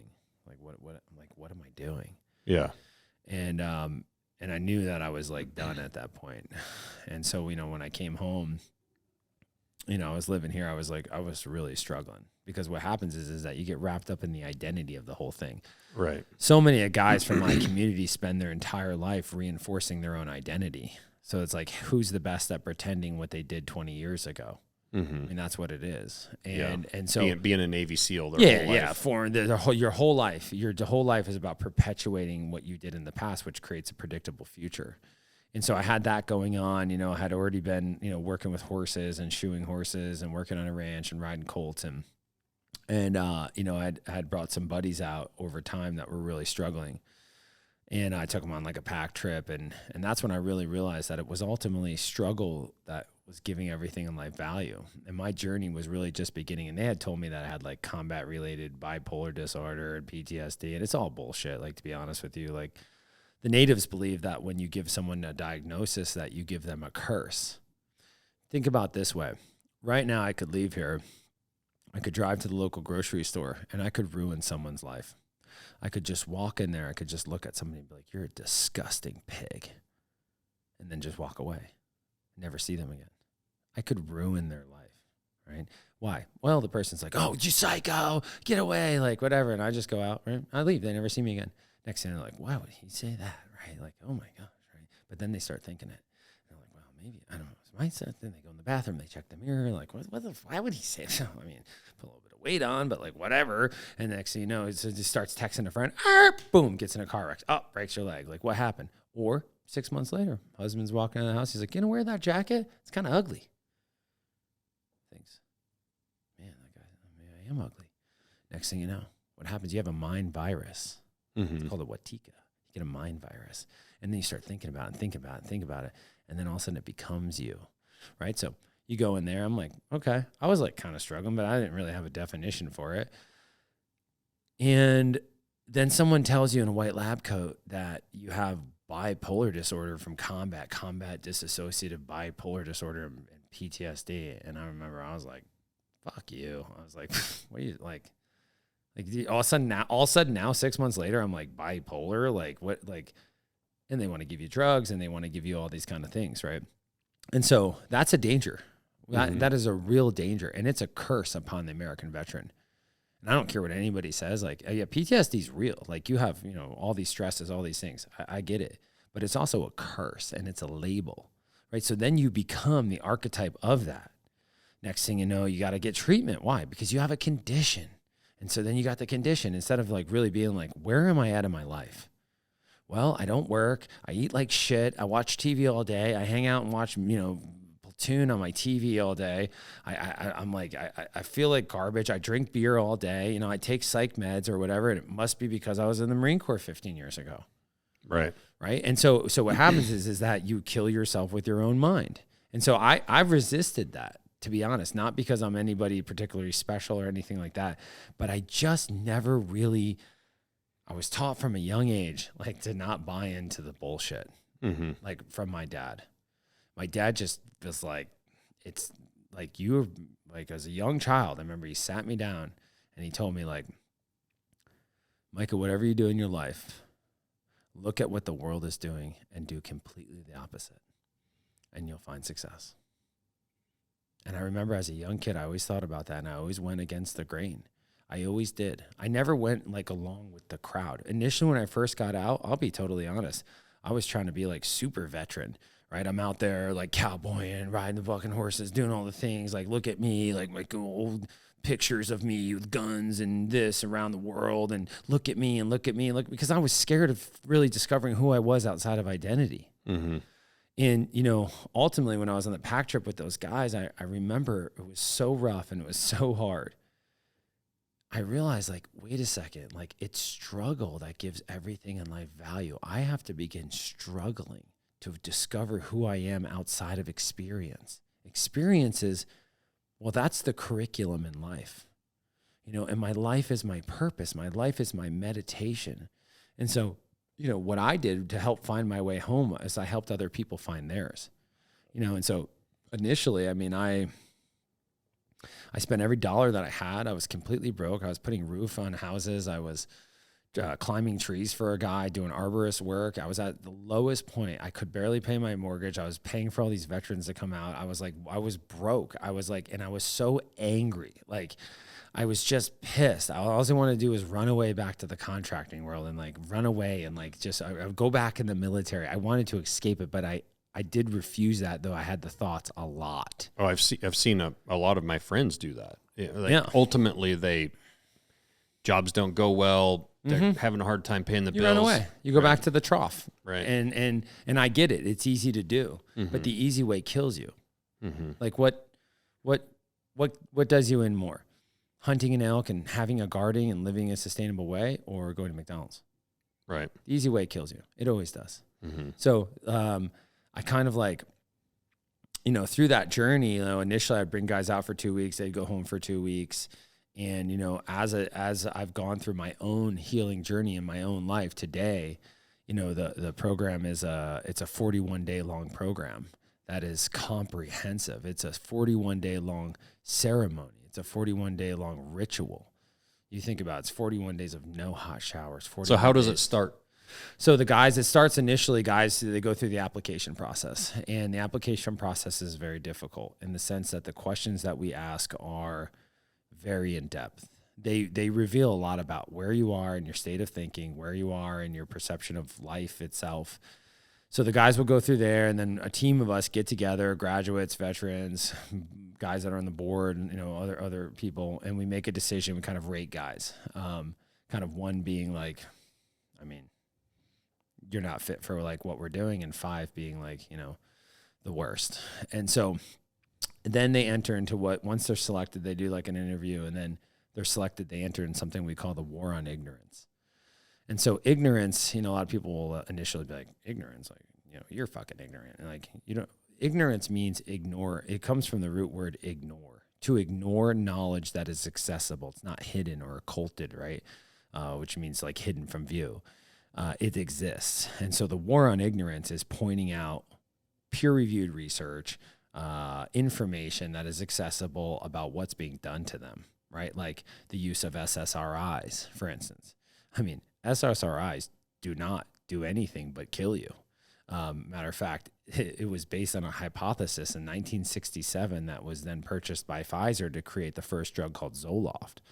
And they never even realized that they never even proved that it did anything to your serotonin uptake inhibitors. So British Medicine Journal, BioMed, we send videos, we send stuff. We don't tell them what to think. We just put it out there. All of these things that exist, and it occurs over 8 to 10 weeks, every week.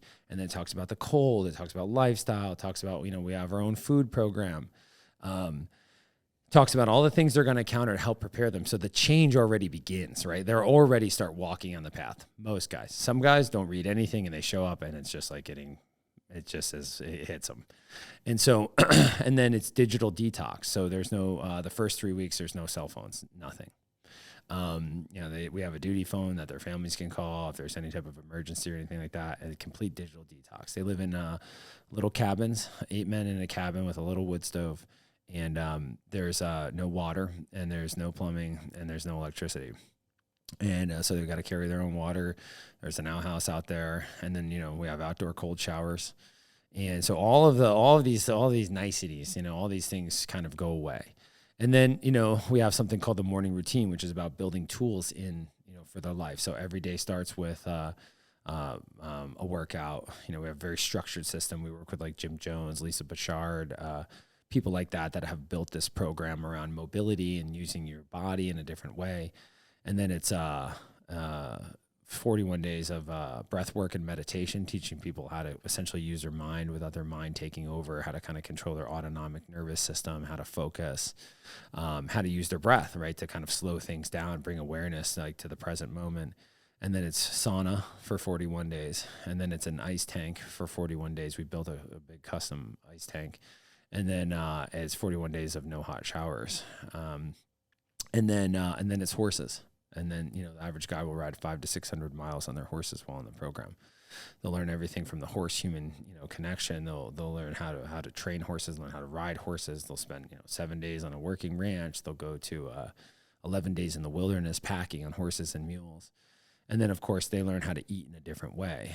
They learn how to eat more like a lion than like, you know, basically a blob, where you eat to fuel your body. You understand, you know, that the body, like, you know, is essentially keeping the score of what you're putting in. It has to do with your well-being. And so we raise our own beef. We have our own beef program. We have our own freeze-dried program. So the guys eat that way the whole time. The average guy loses 22 pounds in the program. This year, 37 pounds in 41 days. And then we have something called the Maxim Lab, which occurs in the evening, which is a Maxim, essentially referring to the Greek word that refers to truth, right? Where guys learn in the very basics, and they have to read 2 books before they come. And they learn the very, very basics about kind of awakening what's inside of them and how to begin to deconstruct their own actions. You know, most people think life's happening to them, but it's actually happening for them. And so the experiences in life that they're facing are exactly the opportunities that they need to set themselves free from themselves. And so to do that, you know, we want to pound information into people, and this is wrong. You know, we are about putting them in situations and circumstances where it awakens what they already know. See, people already know. You listen to them. They already have the answers, but they're addicted to other people's ideas on the outside. And so they don't really have any of their own. They become an amalgamation of everything that they've ever heard, thought, seen, and absorbed, you know. So they're constantly like, what should I eat today? They go online. Oh, I should do this. Like, I should get this book. I should get this. No original thought. And so, you know, really it's one long continual conversation, and who am I as a person? You know, and of course the horses are really, as a prey animal, they're a reflection to the soul. You know, so we adopt wild Mustangs. We didn't adopt any this year, but I mean, between 10 and 15 every year, on top of all the other colts that we have. And, you know, we teach them from the ground up that ultimately the horse works off your intuition. The philosophy of the horse feels you. You know, they can have a guy that's like super angry, and I'll put him with a very worried horse. Because if he treats that horse like he treats people, well, he's going to get an immediate reflection back. But if he was willing to change it himself and accept who he is, and he changes himself, then all of a sudden he begins to communicate with that animal a different way. They form a bond. Because initially, a lot of the horses, like depending on the guy, will be afraid of them. Even the most docile horse. Why? Because he's violent. Why is he violent? Man, I just got out of jail, just did this, you know, Green Beret, like, you know, all these other things. And I stabbed somebody. Like, I mean, I've heard everything you could imagine. And the horse is like, and initially they're like, that horse is a piece of shit. He hates me. Right? And then of course he's going to hate you because you hate yourself, and you're projecting that out onto the animal, and the animal's designed to run away from predators with things with eyes in front of their heads. And so all of that change occurs without talking, without anything. It's just a feeling. It's just an experience. And so when people begin to realize that the secret is in the feeling, right? And then we have to be willing to act. And that's what it means. You know, the program really calls for a person to stand in radical honesty. People are like, well, what is radical honesty? Well, like in the kind of invisible, like 4th dimension spaces, ideas, thoughts, prejudices, emotions, nobody can see them. You could look at them and be like, oh, Bob's so great to me. And you're like, I hate this dude. I hope he does. Right? And he's like, oh, great. Right. What a great meeting. Right. And you're lying. And so your actions are not corresponding. And so you're divided between 2 worlds. You're not standing in radical honesty and truth.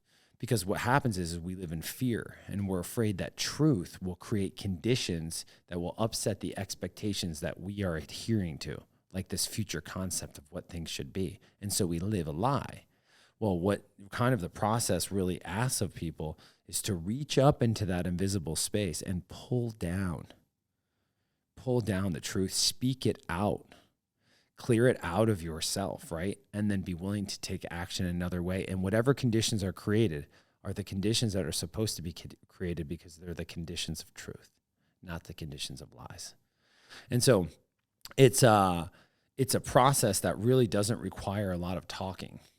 And I know that sounds like the idea is really to feel your way through it. And what happens is guys come to the conclusion that what they were looking for, they already had.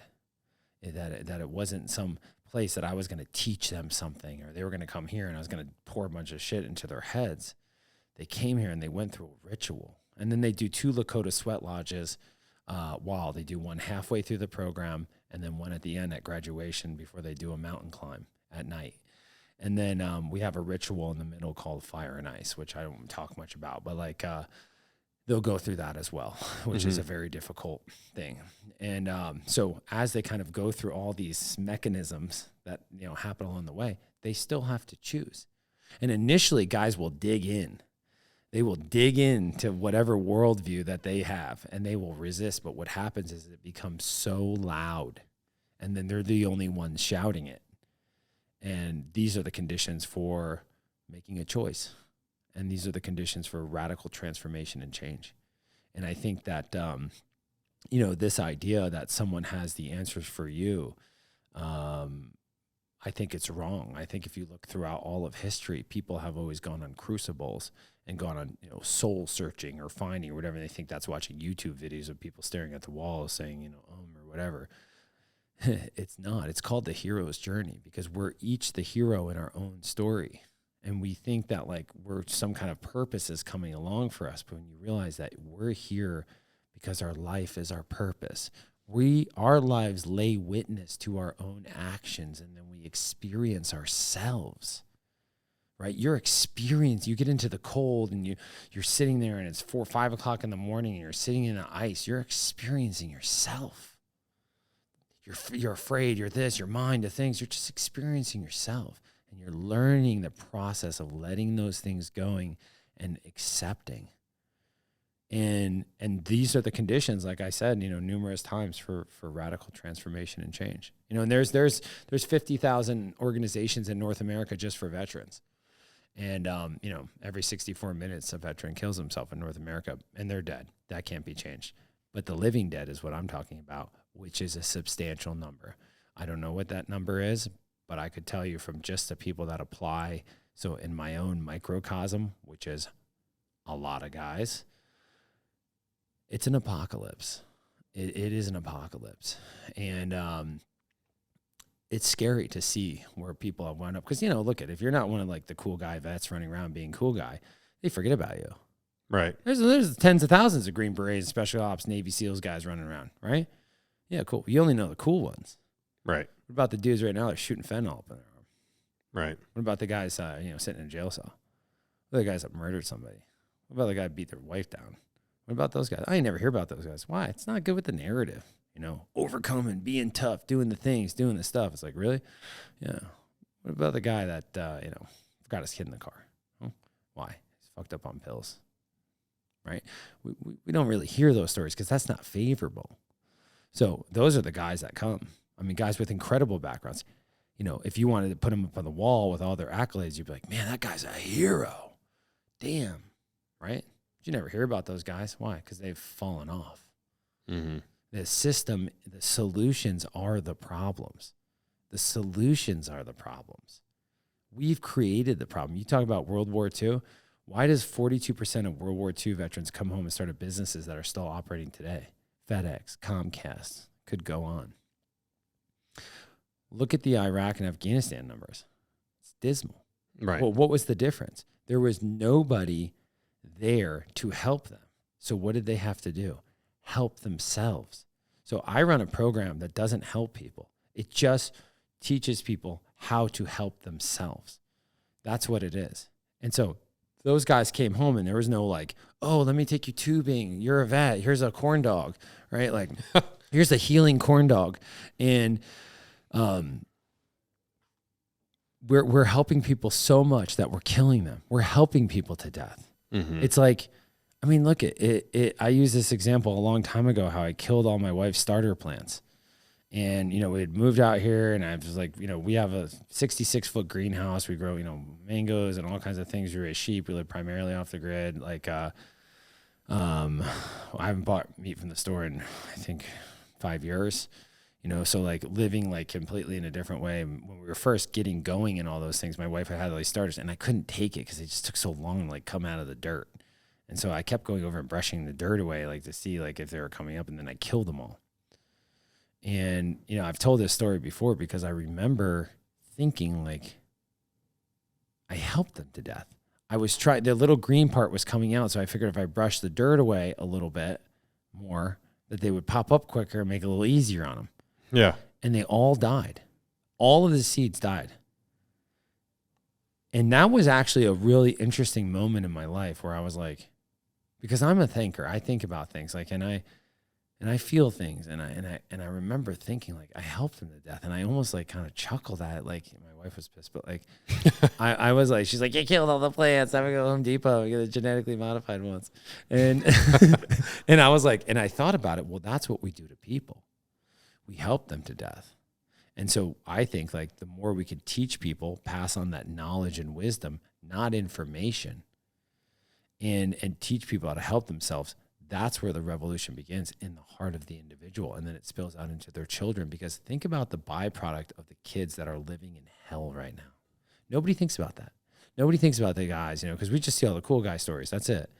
But think about the child that wakes up every day and dad's sitting there pissing on the couch, retired special forces guy, whatever unit, whatever Marine, doesn't matter, right? And he's on 15, 20 pills a day. And he's angry, doesn't work, doesn't do anything, watching the stuff, wearing the clothes, got the unit things on, going to rehab, in an inpatient program back. What do you think the kids are thinking? Right. Get me the hell out of here. This is a nightmare. I know for a fact. Yeah. Right? I know there was a point where my kids were afraid of me. Mm-hmm. Not because I did anything, because I carried an energy with me that was so negative and so intense. And they're just little beings. We're just like crushed by it. Yeah. Right? I just lived in this world. Well, think about the number of children. It's millions. Millions. Law of compounding. So it's like, that's why, like you were saying, it starts in our heart, goes to our home, spills into our community. We're out of sync. We have to get back into our heart, work on me first, right? Get all of this right, spills into my home. My children begin to be in a different way. And then we spill that out into my 2-mile radius, then into my 5-mile radius. Right. That's where it begins. And so that's what the program is. How much is a part of your program the actual speaking part, as far as like bringing in like a psychologist, or do you guys sit around and talk at night, or what is the part of like when guys are ready to talk about what they've gone through? That's the Maxim Lab. So 41 days they do that every night. Okay. I don't bring any psychologists because yeah, that's what got them there. But like, it's about coming up with their own ideas. Mm-hmm. See, if I just went right now and got like a white coat on, I just went down to Walmart. I just bought like a white little lab coat. I just put my name on there, Fink. I bet you right now I could walk down around Missoula and I could get somebody to obey what I say. Yeah, guaranteed. Right? It's like I guarantee they would. But excuse me, ma'am, you have a little bit of a limp. What? Oh, I'm sorry. You have a little bit of a limp. She looks, she's like, that guy's a doctor. What do you think's going on? I think your knee's busted. You might want to go get that checked. Oh, thank you. I'll head over to the doctor. Right? Yeah. And who am I? Then I'm outside smoking a cigarette. So that's just the reality. And so I think the problem is, once again, is putting things into people. I believe that people get mind viruses. And those mind viruses get labels, which then reinforce the virus itself. Right? And the natives called that a watika. A watika is a mind virus. And so just like your body gets sick, your mind gets sick. Why? Because things attach onto you, mm-hmm. right? You go by somebody, they're super negative. What happens? You get kind of, if you're weak, what happens to you? You get kind of negative. Wow, that person drains me. People have very high levels ways of looking at it. How do you get people then what stage of the program do you start to see guys start to let go of, like some of that pain, whether it's guilt from war, or like you talked about the guy with his 2 kids that had died. Yeah. Like, at what point in the program do you start to see that come out of people, and how is it that they arrive at a place where they find some peace or some calm in that situation? Yeah, well, first of all, peace is not like a nebulous place we're trying to get to. It's a state of being. It's an awareness. So it exists. It is now. It's right here in this moment. Right? Mm-hmm. But I have to choose that. I have to choose to adopt a feeling of that and be that in the face of whatever's happening on the outside. But ultimately, it depends. I mean, every single guy is different. Some guys go through the war on ignorance and the preparation to come here, and they show up and they're like already like changed. Like they're already doing it. They see it. They have the awareness. They want to change so bad, and they're like, wait a second, it's me. I'm doing this to myself. Like, hang on, I could stop right now. And other guys, it's day 35 in the mountains, and a horse falls off a cliff, and it's dramatic, and all these kind of things happen, and they change in that moment. It just depends. Some guys are sitting in the cold plunge and just break. Other guys going through the fire and ice, or someone sitting in the sweat lodge and they gain like an insane awareness, right? And it's not like, once again, this isn't like about all of the aspects of the things get you in touch with silence. And silent and listen are spelled from the same words. And so what happens is that you are in these moments where all of the things are gone. There's no cell phones. There's no influence, right? You're here in this moment, spending time with just yourself and your horse, and you're doing all of these things that are really dissolving this kind of idea of what you are, right? And so all the military stuff, all that stuff that stuff washes away, right? All the kind of professional veteranism, all those kind of things, that stuff washes away fairly quickly, right? Because it's kind of like it just kind of washes away. Well, you see it even wash it away with some of my relationships with some of my friends. You just spend a couple hours with somebody, and it starts out in a way when you first meet them, like this badass veteran guy, and 3 hours later they've let all that bravado go and they're just a dude, right? It's interesting. Like, you'll actually, sometimes I've been around guys where they change a lot, and then a lot of times once they let that guard down or that bravado down, then they're that way. They're just who they are then from then on in our friendship, right? But it's weird how sometimes you'll meet guys in public. These are fairly well-known guys sometimes with the military stuff, and they definitely have a different bravado they put out in public versus like just being friends with them. I think so much of the world today is just really people live their life just to make their identity better, when ultimately truth should be your identity. It should be the only identity.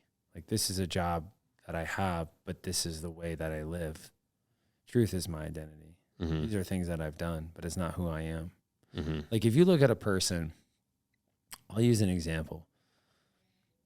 If I put a blindfold on you and I put a canvas in front of you and I said, Josh, I want you to draw negative energy, you'd be like, well, I can feel negative energy. I'm like, I want you to draw it. I want to be able to perceive it with my eyes. You would then have to build a container. Okay, well, what would that container be? I don't know. For me, it'd be like Joey Behar, right? Evil. And so, and ugly. And so, so you build this container. Maybe it's like a granny with a butcher knife or whatever, chopping up a baby or something really negative. And then we'd take the blindfold off, and what would happen? The negative energy would then fill the container, and then we'd be able to perceive it and feel it, right? So what happens to people initially is that these negative energies and or whatever, fear, self-loathing, unworthiness, shame, guilt, all whatever it is, they come to you as a mood. You'll meet somebody, they get into a mood, right? And they're moody. And then you stick with the mood. And then the mood becomes a habit. And then the habit becomes a personality trait. And then what happens is you become the container of that energy. You become a negative person. And then it always shows up as your appearance and physical sickness, right? So next thing you know, you're like, the bad breakup. When was that? 10 years ago. And the person's like, yeah, he was a real asshole. We went through the thing, right? Like, all men are assholes, or whatever the thing is. You become the archetype of stuck energy because it roams the earth seeking to whom it can devour. So what do? You're having a great day. You flip on Instagram. All of a sudden you see something negative. Well, that's the container. You see it, you perceive it, you feel it, and you're like, oh, man, the world's going crazy. And then you get in a mood. Why? I don't know. Things are going to shit. Honey, things are going to shit. Things are always going to shit. This world's going to shit. Oh, maybe this guy will save us. Maybe it's the old wrinkly dude. Maybe it's the lady with her teeth falling out. She'll save us, right? And then it becomes a habit, and you're always talking about it. Ukraine, this, that, the things, the wars, the stuff, the things, right? And then it becomes a personality trait. And all you ever do is talk about the negative things that you see in every single thing, and you become the archetype. You know, you look at like the Gnostics and the ancients, they draw these little pictures of demons and stuff, and they got like their balls hanging out, and they're all scary and hairy, and they're eating people and stuff like that. And we think those are actually it, but they're not. They're representations, containers to show you this is what it does to you, and it attaches onto you and it feeds on you. Like they used to call them archons, archon spirits. They attach on you and they feed you. Well, guys come, and one of the questions we pose is like, you know, what archetype are you right now in your life? What archetype are you? If you really sit and think about like what I'm saying, right? It's very, very real. Mm-hmm. I mean, I could give shit if anybody believes me or not. It doesn't matter. Mm-hmm. I'm not into that. I don't care about being right or anything. It's irrelevant to me. It's just what is. And it's what's been inscribed on, you know, cuneiforms and buildings and hieroglyphs and found in the dirt for millennia. They're talking about these things that come, right, to us. And so, guys, like that's the danger of reinforcing your identity, because it creates a predictable future. Like every experience that you have in life has an emotional charge attached to it, mm-hmm. right? So the higher the emotional quotient, the more profound the memory. Like, let's say, for instance, you just go down here and you go get lunch, and your family's in there, and lady like drops the ketchup. Okay, you may never remember that really, but let's say like you're in there, ladies walk with the ketchup. Somebody walks in there and blasts her head off and robs the cashier while you're sitting there, and your kids get sprayed with blood. Mm-hmm. Well, there's an emotional charge associated with sears of memory in your head. So that way, when you recant the story, the emotional charge, which is associated with the experience in the past, comes into the future, and you start sweating, and you're like, and then the ketchup and the lady and her head went flying off. You can't, and they're like, you got PTSD, dude. You are like messed up from that, right? When wisdom is remembering everything, but without the emotional charge, because the emotional charge was necessary for the moment, but it's not necessary 15 years later. Right. You're just dragging that emotional charge. I used to do that with like stories. I would, you know, tell guys stories about things that occurred with me over my career. And man, I used to have a hard time getting them out, and I would get very sweaty because I never really dealt with them. Well, when people are like, "Oh, you've got like PTSD from that," you know, or whatever, and it's like, no, it's the emotional charge that was necessary. Like you need it, right? Like run, like get out of there, do things, and do incredible acts, right? But it's not necessary 15 years later. It's just attached to the memory. So to gain wisdom is to remember everything, but without the emotional charge. All of these kind of things, like I'm talking about, occur primarily without talking, mm-hmm. because it's just the truth. And so guys just come to these conclusions on their own because they begin to see that they are living their own creation by their choices that they've made, by the agreements that they've adhered to. Their life bears witness to who they are, and they're experiencing themselves. And that's when a person sits, and you got to forgive yourself. You know, you got to be willing to be radically honest. You got to be willing to like look at every aspect of yourself. And guess what? Change. Mm-hmm. And that's where you reclaim your power. That's what it means to be powerful.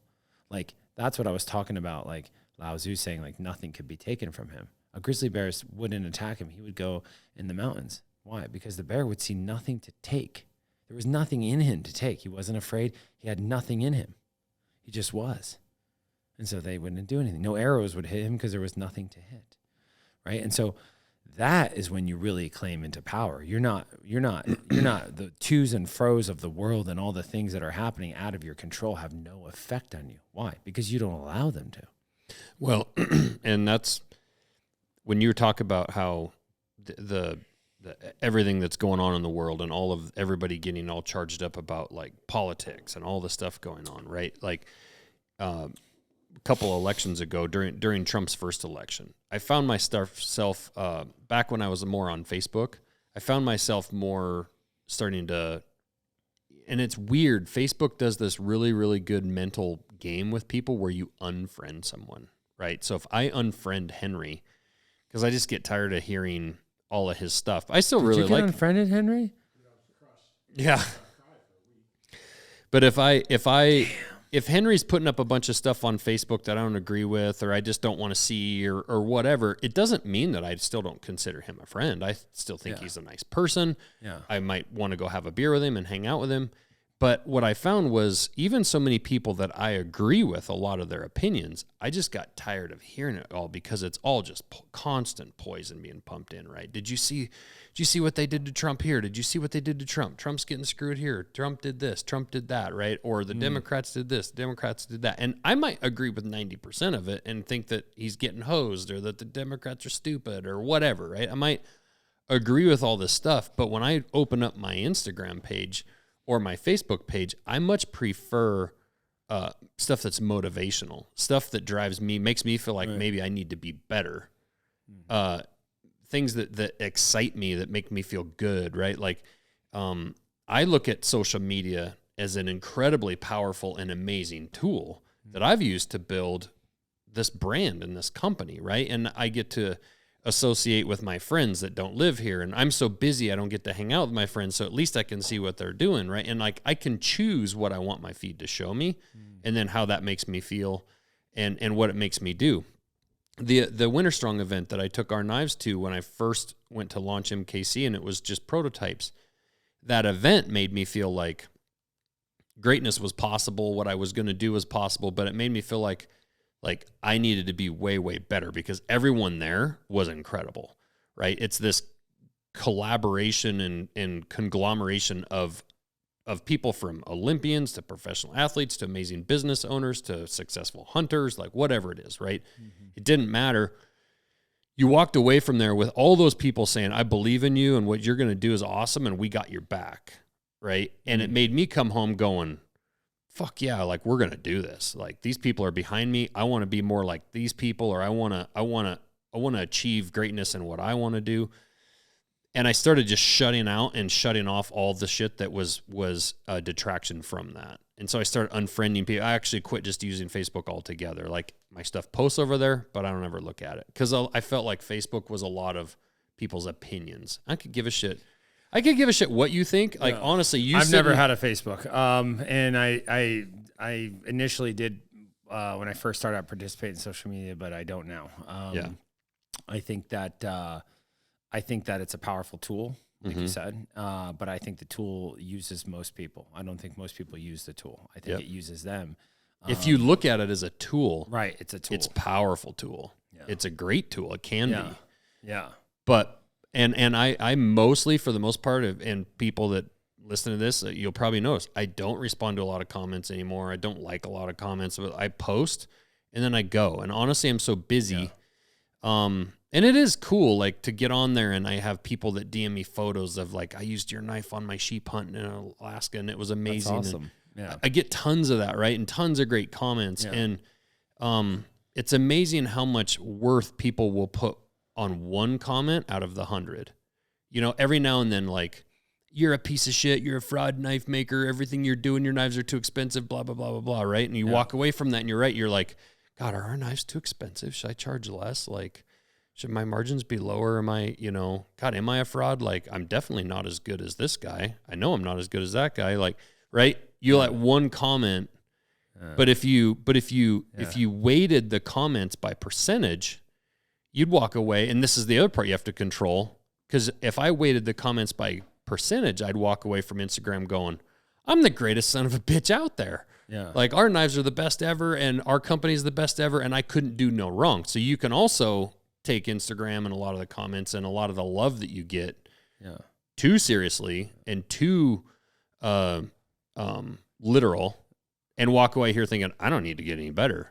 Like, we've achieved greatness. I just read 100 comments and 100 of them were perfect, right? So, like, Instagram can be, you have to, like you said, have your own thoughts. And you can't allow too much influence from the outside. But I remember making knives in the 90s and writing letters back and forth to Europe with collectors trying to figure out one order.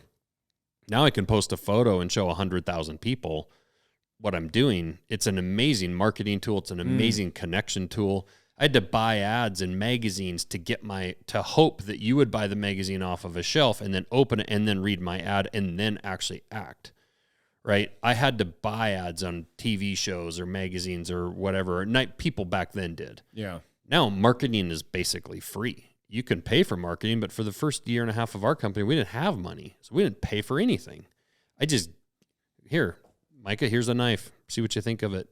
Hope you like it. It's your art. You're an artist, and the thing is like when people compare themselves, when there's comparison, there's no joy, and that's one of the dangers in social media is that you compare yourself. Like you're an artist. No one in the world can make what you make. You know why? Because there's only one you. Right. You're the only Josh. And Right. you will be the only Josh that ever lives. You. Right. Okay. So therefore, there's no comparison. It's just your art. Right. And that's actually why I don't.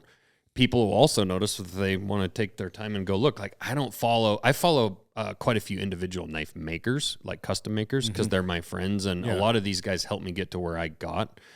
But I don't follow knife companies because I don't want to be influenced by. Like there's other great knife companies out there making great knives, and people collect lots of knives. They collect lots of guns, lots of different kinds. I think that's fantastic. But what I don't want to do is open up and be like, geez, Benchmade's doing this. I wonder if I should do that. Like, boy, that looks like that's going well for them. What I like to do is open up my Instagram and see a message from somebody that's like, hey, dude, I backpack a lot and I do this and I do that. And you don't seem to have a knife that like would work for this. And I think to myself, that's a good idea. Yeah. I might be able to make a knife to solve that problem for that cowboy or that farmer or that hunter or whatever, you know. That Navy SEAL or that Ranger or whatever. Yeah. So again, I think people need to view social media so much more as a tool than a lens. It's not a. That's basically like. I mean, you think about how influenced people are from social media. It's insane. It's crazy. Like it is a powerful weapon. Well, and it's a weapon that other countries, frankly, are using. If you look at the misinformation going on during elections, the AI stuff that's happening, you know, the bullshit that whether it's Russia or Iran or China or whoever it is that could be thrown into election, that's false stuff about the Democrats or about the Republicans, about a candidate, you know, all false bullshit that goes in there, you know, that goes viral. And it's amazing because every single political post will have way more views than any post that I would put up talking about how we just sponsored a fireman, you know, race against the police in Missoula. Listen, we do like I'll go on, I'll post thoughts sometimes just as a story. I don't do posts like every now and then. I'll have a thought and I'll just share like a thought in a story, you know. And then we have a team that's kind of runs everything in the social media. But you know, it's interesting because sometimes like. The two worst things in the world are ego and politics, right? They're just poisonous.